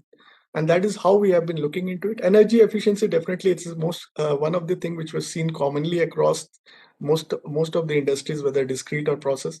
There is a significant savings from there, but definitely another area, the operational efficiency, it requires to do a good amount of assessment of the plant, and we do offer start with an assessment of the plant, and we do our own gap analysis, and then we come up with the recommendation along with the ROI. So this is what we do. These are some of the savings which we have delivered for various kind of process industry, be it oil or gas or electric based furnaces. And these are our product lines. This is some of the awards which we have won. I'll just quickly go through some of the things which I can show you. This is a real-time process optimization for a refinery plant. It is a decooking plant, and we are this is the initial stage when we started deployed our solution. We could start seeing the revenue losses in real time, and it is giving an alert, like, because earlier this whole data was not there for the operator or the plant had to take the required action. Now they can take the action, they can figure it out why these losses are happening, and they can go and do their deep dive. So it's all available online. Everything is in real time. That's what we have done. This is another big problem we are solving for the aluminum smelters, ALF3 optimization. And we are trying to bring the ALF3 optimization to plus minus less than 2% range with a certain disturbance factor, definitely. And this is another work we are doing to solve this for industry. We are in advanced stage of solving this issue, problem also with our AI-based platform approach. And this is the third one. I think Mr. Paul also touched upon some collaboration with it. We have already come up with a solution for MIG and TIG welding machines, where we are doing the AI-led predictive quality, and we have deployed in a couple of discrete manufacturing companies already, including we work with one of the OEM, where we're giving the real-time weld quality and go and no-go decision. We in fact do the complete, not also in addition to the consumable prediction and complete end-to-end view of the welding WPS process also. So this is what we are already delivering. This is the OE performance, and this is the ROI, which we have already delivered. In fact, not only that, we realized that in the production plant, the welding machines are never switched off. Mr. Kumar, it would be nice if you can conclude in another 30 seconds. Sure, thanks. And this is some of the predictive maintenance work which we have done, where we can predict the failures before it can happen and reduce the downtime for the machine. So yeah, that's all I have. And this is all it is. What we help is to enhance the value and efficiency for the companies. That's pretty much is there. If there are any questions, I can take it. It's really, really impressive that what probably AI can do for the industries. And I'm really amazed that within a short period of, I think, about less than 2 years, you have already done so much for the industry. And I think now the real time has come where you can contribute more and more and more. And I will, of course, wish that you should also grow as an Indian company, next Indian company worldwide. Again, question answer we cannot take right now. I will just try to do it at the end of the session. We have one more speakers to go, and he is P. Raj Gopalan. He's a MD of Primo Automation, Chennai. He's from Chennai, an electrical and electronics engineer turned into a welding expert. Started his career with the premier engineering company, all of us know, L&T, and later he developed his own automation solutions for welding and engineering industries. So he has been now supporting all the engineering companies by and large with his innovative approach. And I think I request him to now let us know what is that he has been able to do now, by now. Mr. Rajgopalan. Thank you, Mr. Sarkar. Thank you, panelists, and thank you, participants. I'm now sharing a presentation. I kept deleting a number of slides as the other panelists were presenting in the interest of time. Is my screen visible? Yes, it is visible. Thank you. Let us go through a few business processes wherein innovation with the current tools and technologies can be deployed with an eye on competitiveness. I am talking about what we did in our company, which is an MSME. Let's talk about innovation in marketing and sales. This is all we did during the COVID times, I would say, out of sheer necessity. Any MSME can deploy all these tools in their marketing and sales functions.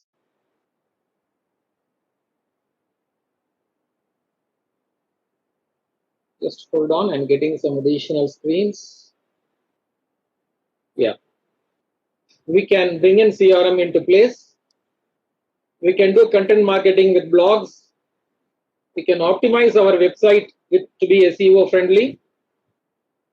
We can invest, if we can afford to, on paid media with Google Ads and programmatic displays. We can venture into social media marketing depending upon the product that we manufacture. We can move into email marketing and telemarketing and also automate those functions. We can do video marketing with YouTube. These are all the tools that we can deploy in the departments or business functions of marketing and sales. And many of them cost less. And coming to innovation in design and manufacturing, we look at it in three parts. One is your design cycle, your validation cycle, and your manufacturing cycle. In the design cycle, you have got the POC, the proof of concept, your engineering calculations, material selections, the 3D modeling and detailing. And then we go to the validation phase, again in the virtual platform, where we do the simulation or animations, we do FEAs, material validation, and any design change inputs that comes out of these validations. And then we go to the shop floor. Most of the work is already done by the time we go to the shop floor, where we do the general manufacturing functions of procurement, production, assembly, QC, and testing. If you go through this cycle, then we are meeting the life cycle expectation of the product. The product gets optimized and it is competitive, and the level of rework in such a product is substantially minimized. This is one of the products that we made very recently. It's an 18-meter long boom where 4 robots have to keep traveling continuously at speeds of 30 meters per minute. And our target was to ensure that the structural deflection is within 0.1 mm per meter. So we made first one design, we did an analysis, then we made a revision 1, where we were at 0.2 mm per meter on revision 1. Based on the design change inputs, we did the revision 2, we achieved exactly 0.09 mm per meter. Imagine the amount of efforts and cost that would have been lost if this validation had not happened prior to manufacture. Now let us take the business function of customer service. We are all now accustomed with online purchases and things like Amazon, Flipkart, Ola, Uber, etc. But we need to understand that they are very much applicable to MSMEs also. MSMEs can have their own apps. They can have their own SMS integrated systems. They can have their own plugins. The plugins can be with their ERP and CRM systems. And just imagine a situation wherein you develop an app. The moment you get an order, you bring the customer into the app. He keeps getting regular updates by SMS about the stage of manufacturing. I'm a machine manufacturer. Stage of manufacturing, not leave him with any surprises. Keep him apprised of the situations and problems through the app, and keep him informed of the value additions that you bring in over and above the deliverables, the health of the product. You are not just doing customer service, you are not just doing customer support, you are achieving customer delight when you do all this. Now I'm just going to show a video where most of what we talk in terms of Industry 4.0 is, I would say, already implemented. I hope my video screen is visible to all of you now. Is it visible? It is written with the words ABB. Yeah, it is visible. No audio into it. No, there is no audio. I have just frozen the screen. Now we'll Okay, start then playing. it's fine. Yeah, go ahead. Yeah, This it is is a visible. video. This is a machine that we are building for ABB. This is my company's machine. I am now starting the video. The end customer is the pipe manufacturer. I hope the video is running for all of you now. Is it, gentlemen? Is it? Okay. Yes, it is running. Yes, fine. Yeah, the end customer is a pipe manufacturer. The pipes are up to 11 meters in length. There are 2 end flanges to the pipe. There are 8 spray nozzles, what you are now seeing in that animation. And there are 16 brackets. The customer wants one pipe to come out every 5 minutes, and he will give only 2 people for this. Right now, he is deploying 9 people for this. This is the basic deliverables at the bottom level. Now, we developed this concept during the COVID times. We designed the machine during the COVID times. We brought in all the industry 4.0, the pillar out of the 9 pillars, whatever is relevant. We optimized between the manual role and the automated role. And this machine has been completed now. It is in my shop floor. The commitment to customer was that we should give him a pipe every 5 minutes. The first pipe is rolling out every 4.5 minutes. And we have many more ways of improving it further. The first station is having a manual intervention where about 40% of the components are manually placed and assembled. Then it automatically goes on to station 3. No more manual intervention. There is a laser scanning to check the position of the spray nozzle or coupling. With respect to the spray nozzle, the flange orientation is verified. And then the robot starts welding the flange with a very high productive process from Lincoln Electric company called Hyperfill. It's a twin mix system. And subsequent to that, since there is some spare time available after welding the flange, this also does the welding of the couplings, which was originally meant to be in the 3rd station. And every time before welding, there is a laser scanning of the actual part and its position. Because we have simply dumped it to station 2, it could be in any angular orientation during the material transfer. So we check the position, and then the robot decides the location, goes there and starts welding. Now the job of station 2 is done. The pipe automatically goes to station 3. Now this is the 18-meter long gantry, which I had shown in the previous slide for validation of engineering. Here we also do robotic material handling and robotic welding. Once again, we go through a validation of the orientations and positions with the use of laser trackers and sensors. And once that is done, the robot picks up the brackets again after scanning them. When it scans, it ensures that it is the right bracket that is meant for that particular pipe. It goes to the right position. It places it on the pipe at the right angular orientation. Another robot comes and tacks it and then welds it. Like this, we weld 16 brackets. Placing all the 16 brackets, welding all the 16 brackets is done in a completely unmanned manner. And once this part is done, then we move on to the unloading area. The chucks automatically move out. The pipe gets unloaded to a ramp, and this is where we keep counting. We need one pipe every 5 minutes. And we already got it. There are many pillars of Industry 4.0 which are already implemented into this. Sensors are integrated, process analysis is done online, and a real success story. And thanks to COVID, we all had the peace of mind to design and animate and simulate this. And we had all the energy to go into manufacturing once we were allowed. Now the machine is there, the proof is in the pudding. Thank you, gentlemen. And thank you, everybody. Thank you, Mr. Rajgopal. It's fantastic. I mean, the way you have explained. But let me know one thing, that probably it was with the collaboration with ABB, and was there any third party also with you for development of this machine? No collaboration. ABB is our robot supplier. The concept, the proof of concept, the animation that you saw, the simulations, the analysis, the engineering detailing, manufacturing, everything happened with the engineers of Primo Automation Systems, my team. Oh, good. Very nice to know. And thank you for presenting it. I believe some of our MSME of West Bengal will also get motivated through your deliberations.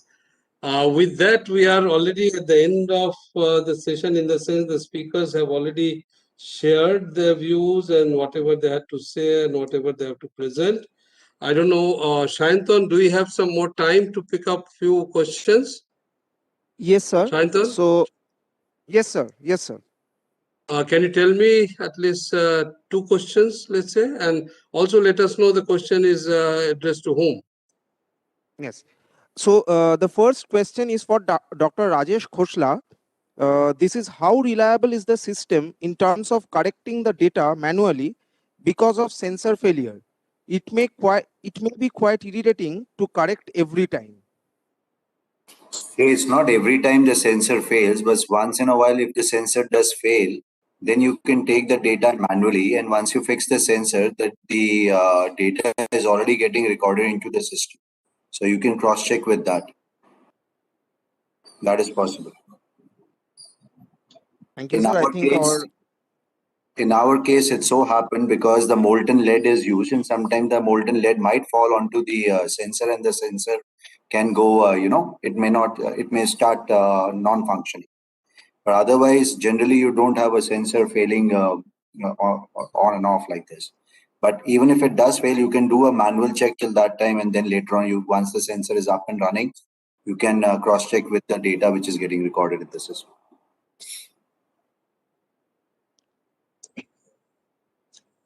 Thank you, sir. I think our participant has got his answer.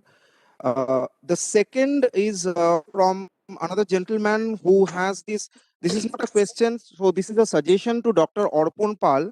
He has written that my suggestion is that your company must get some MSMEs to join. They need encouragement from institution like yours, TCS. Dr. Orpon Pal, your presentation is one of the best that I have seen in the last 20 years.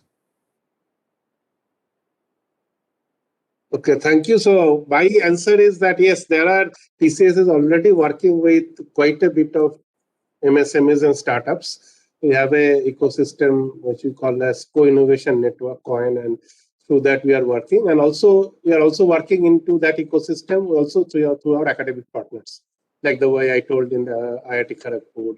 We have such programs running in most of the other IITs and many other education institutes. So there are multiple channels. It is there. But it is mostly, I am coming from the research side, so I gave a research view of it. So, and I think that from the business side, there will be a much more clearer view of that, how we are engaging with our partners to deliver to the customers. So that I could not give because I'm not from that side, and that's why I may not have seen that view, but it is there. Thank you.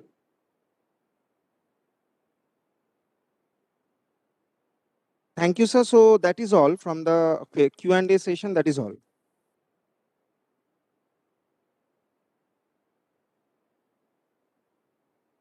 Bimal sir, over to you.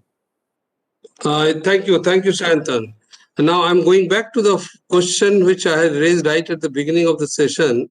And is it a myth or a reality? People have to just put their views on it. That is, the MSMEs, because of their poor financial conditions, they are not able to attract probably the best talent or the talent with the capability and competence. And that is why probably innovative efforts cannot be so enhanced and so strongly done. And then comes the survival. The survival becomes a question. So each one of you probably in 30 seconds, put your views. Is it a myth or is it a reality in some of the cases? We can start, I think, with Dr. Khosla.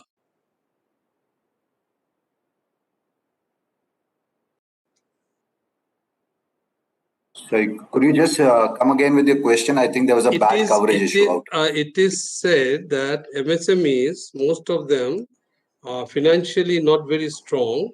So they are not in a position to attract more capable and competent people. And because of that, innovation is not possible for them. And if that's so, probably survival becomes a question mark. So is it just a myth that they cannot do innovation, or it is a reality? What is your view on that? And since you are from West Bengal, probably your opinion can also be a more practical opinion for maybe the Eastern region MSMEs. Many of them are already connected, so they must be listening to it. So 30 seconds, just put your views. I actually do not see it in this way, like it has been put forth, or this concern has been put forth. I think innovation can be of various forms. You could look for these low clever automations. You could look for a little bit of robotics in your this thing, and these are not very expensive. We are not looking for all the time very fancy or expensive kind of solutions. But all these kind of small automations and all or innovations, these are a must. I would say this is something which will always take you forward or make you more progressive in your approach. Thank you, Mr. Khosla. Mr. Purti. Yeah, my view is innovation, both when we talk about, it's not just breakthrough innovation, it is also incremental innovation, and both can take place in the MSME, and both are important. A few pointers that we can keep in mind. One is any MSME can look for a partner from a customer side or from a supplier side. And today the world is working on a one firm concept. It's not a new concept. Second is collaboration is being looked across and being sought by everyone. So I think that is another way to manage that. And the third is we are talking about shared economy now. So there are financing solutions available which are innovative in nature to take care of the finance side of needs. But I think through shared economy, I think a lot of asset sharing, whether it is labs, R&D facilities, or in terms of capacity sharings, etc. So many innovative ideas can actually be used to move towards incremental and also breakthrough. Thank you. Thanks for your opinion. Next, of course, is Dr. Paul. Yeah, so my opinion, if you see this, because I'm kind of telling from my experience of being a mentor to the Bengal Chamber incubation, where they are kind of mentoring more than 20 plus startups in this technology area. And I'm saying that, so basically the success of this is not related to the funding lack of it, but I have seen the companies who are succeeding, they are very close to their customers. It's the most important thing, to be very close to the customer, understand their problem and try to solve it. And then if that solution needs funding, that funding can get arranged. And you can get the right partnership, but you have to take it top down. Don't take it bottom up. Take it top down, understand that problem. If that problem can be solved easily, solve it yourself. If it cannot be solved easily, you have to talk to an academic partner, take it. If some other partner needs to be taken, and that funding, I think that the sources are there today. It is not that difficult to get that finance, but I think previous speaker also told that it's not difficult to get it if you have the right problem to solve. I think that going top down and closer to the customer is the most important thing. Thank you, Dr. Paul. Mr. Kumar, what will be your views, please? Yeah, thanks. Being in a startup, I would let me put the perspective a little differently. So definitely, I see for me, the way we have seen the journey, it is business innovation is engaging with customer very closely and addressing the business problems essentially. And that's how we have been solving problem. It's not being sitting in the room, brainstorming and coming with ideas and trying to take the idea. That has not worked so well in past. One of the things which we believe the innovation requires is definitely there is an investment required. There is a time period for any pilot or POC. What I see, the industry has to also come forward. They are the larger ecosystem partners, both the customers, the manufacturing OEMs to customers, as well as the ecosystem partners. I don't want to name that technology partners, but everyone is pushing it down to the level of a startup to invest, and which is really very concerning to me in India specifically. And this is what is now actually slowing down the innovation in India. And this is where I feel that everyone has to start coming to contribute at that, because nothing is can be done.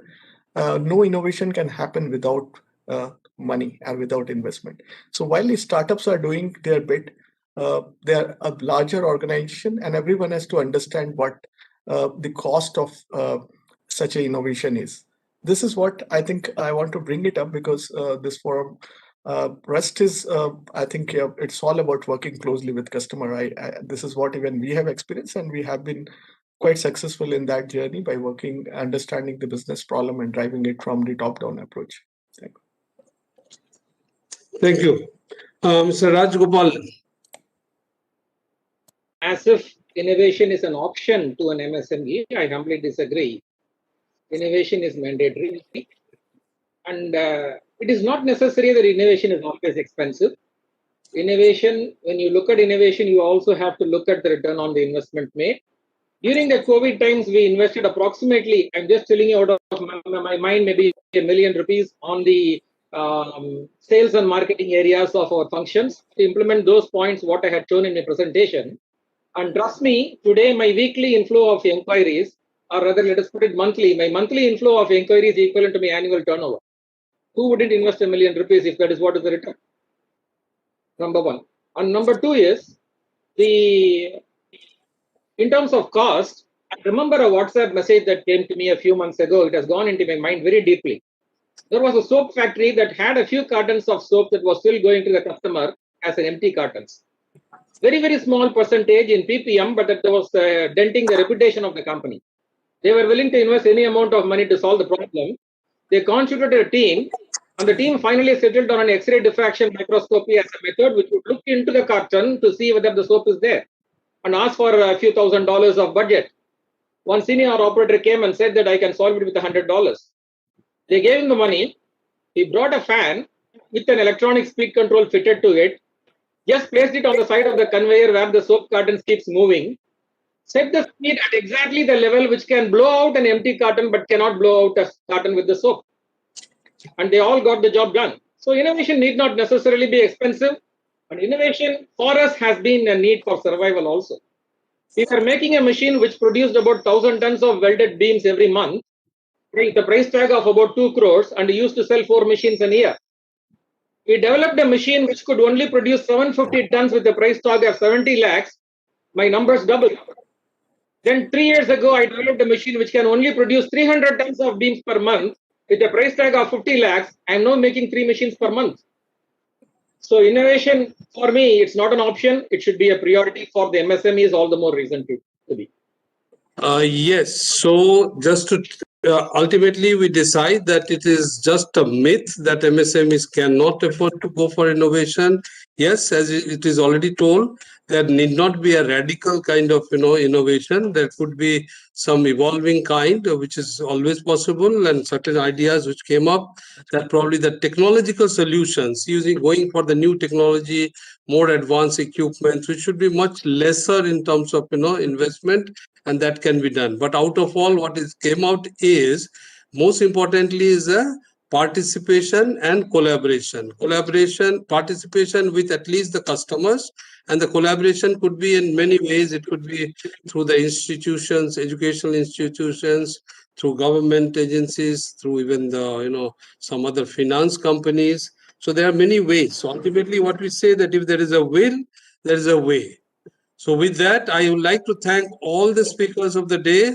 In fact, it was really fantastic to be with you for so long. And I'm sure as an audience, people also must have gained a lot, and a lot of knowledge they must be carrying back. And I'm sure they all will be able to implement part of it. Thanks once again. Over to Shayantan, BCCI.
Our world, growing and always on the move. What makes it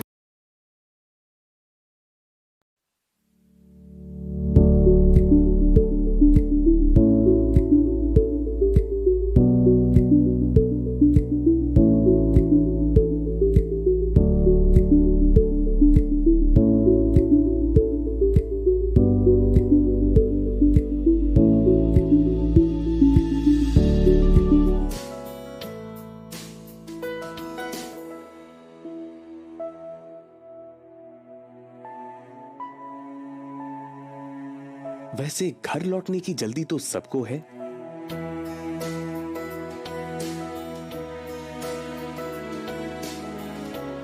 लेकिन उनको जिम्मेदारी के पहिए पर बिठाना हमारी नियत।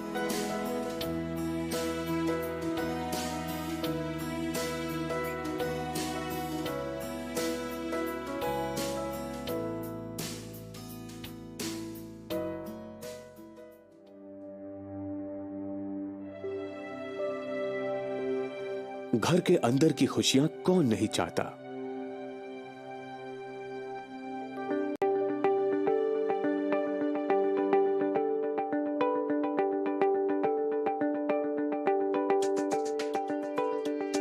उन खुशियों को रोशन करने के लिए हम हैं ना।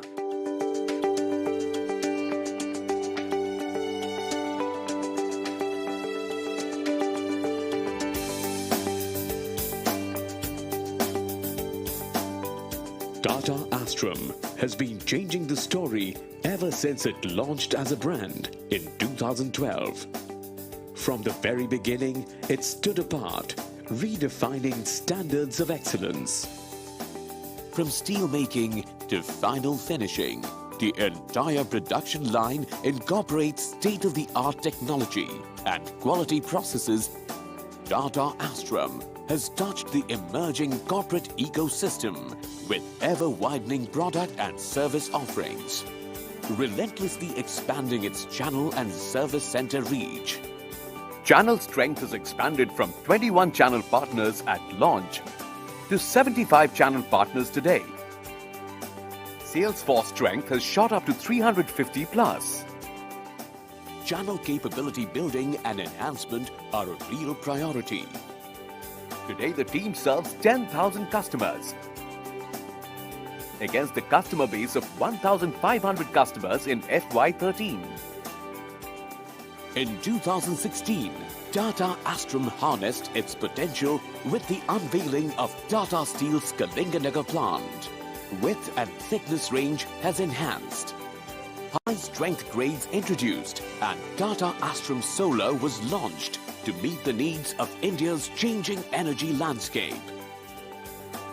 In just 9 years, Tata Astrum has created a loyal customer base that harnesses its product and services offerings to multiply value like never before. Customization from Service Center caters to individual needs with precision and care. Maximizing customer opportunity is a focus right through the relationship life cycle, and engagement activities are regularly conducted by reputed experts from industry. eCafe's Qualathon is a first-of-its-kind program to partner customers on a quality awareness journey. A digital platform, www.ecafes.com, offers online resources that customers can access with an Ask Expert help desk to answer customer queries on a broad range of topics. These are but stepping stones to a happy bottom line, which features a magnificent growth story amidst caring and sharing.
Tata Metallics is a leading manufacturer of world-class pig iron and ductile iron pipes.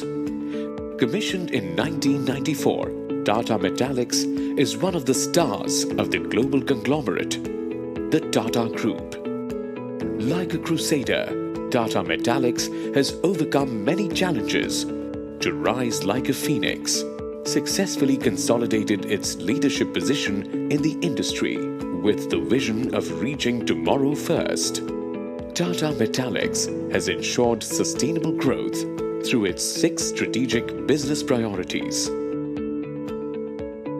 Empowered by the state-of-the-art manufacturing facility at Kharagpur, the company has embarked on the path of cost leadership through operational excellence, productivity enhancement, and resource optimization. The organization aspires to be the supplier of choice, engaging with customers to enhance our offerings and provide differentiated customer experiences. Customer centricity is at the core of Tata Metallics. The company reaches out to its domestic and international customers with world-class products and services. Listening and learning, thereby ensuring that the solutions are customized to optimize the unique needs and expectations of each of the customers. Tata FE brand of energy-efficient pig iron and Tata Ductura brand of ductile iron pipes, along with customized technical services, have been designed to deliver customer delight. With its robust people practices, engagements and initiatives, it is creating a culture of learning, teamwork and collaboration. Tata Metallics is a learning organization poised on the path of continuous improvement.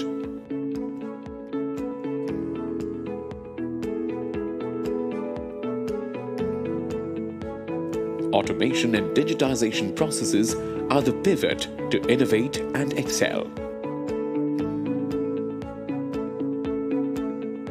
Conserving resources efficiently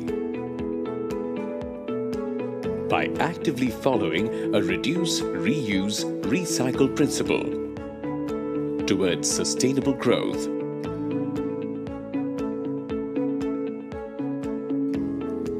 Driven by a strong sense of social commitment, Tata Metallics has undertaken numerous initiatives and programs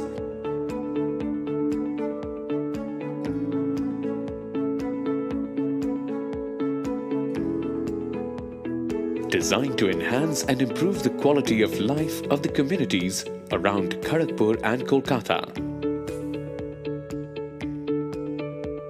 Tata Metallics has been widely recognized and awarded for its excellence and achievements. Tata Metallics is future-ready to take on the ever-challenging global demands, setting new paradigms of excellence, touching lives. Tata Metallics, reaching tomorrow first.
bandwidth issue at our speakers end. So hence we could not have the session with Indo-American Chamber of Commerce, but we would be definitely having it tomorrow. Our last session would be with the Indo-American Chamber of Commerce tomorrow. So I apologize to you on behalf of the chamber. So we will have the session tomorrow. Kindly log in tomorrow by 2 o'clock so that you can have a complete view of all the sessions that we have. Tomorrow we also start off with a very interesting discussion that we have with one of the food sector giants of West Bengal, which is Mukhorocho. It will be a fireside chat session. So I request all the participants to kindly join in by 2 or 2:15 latest. Thank you.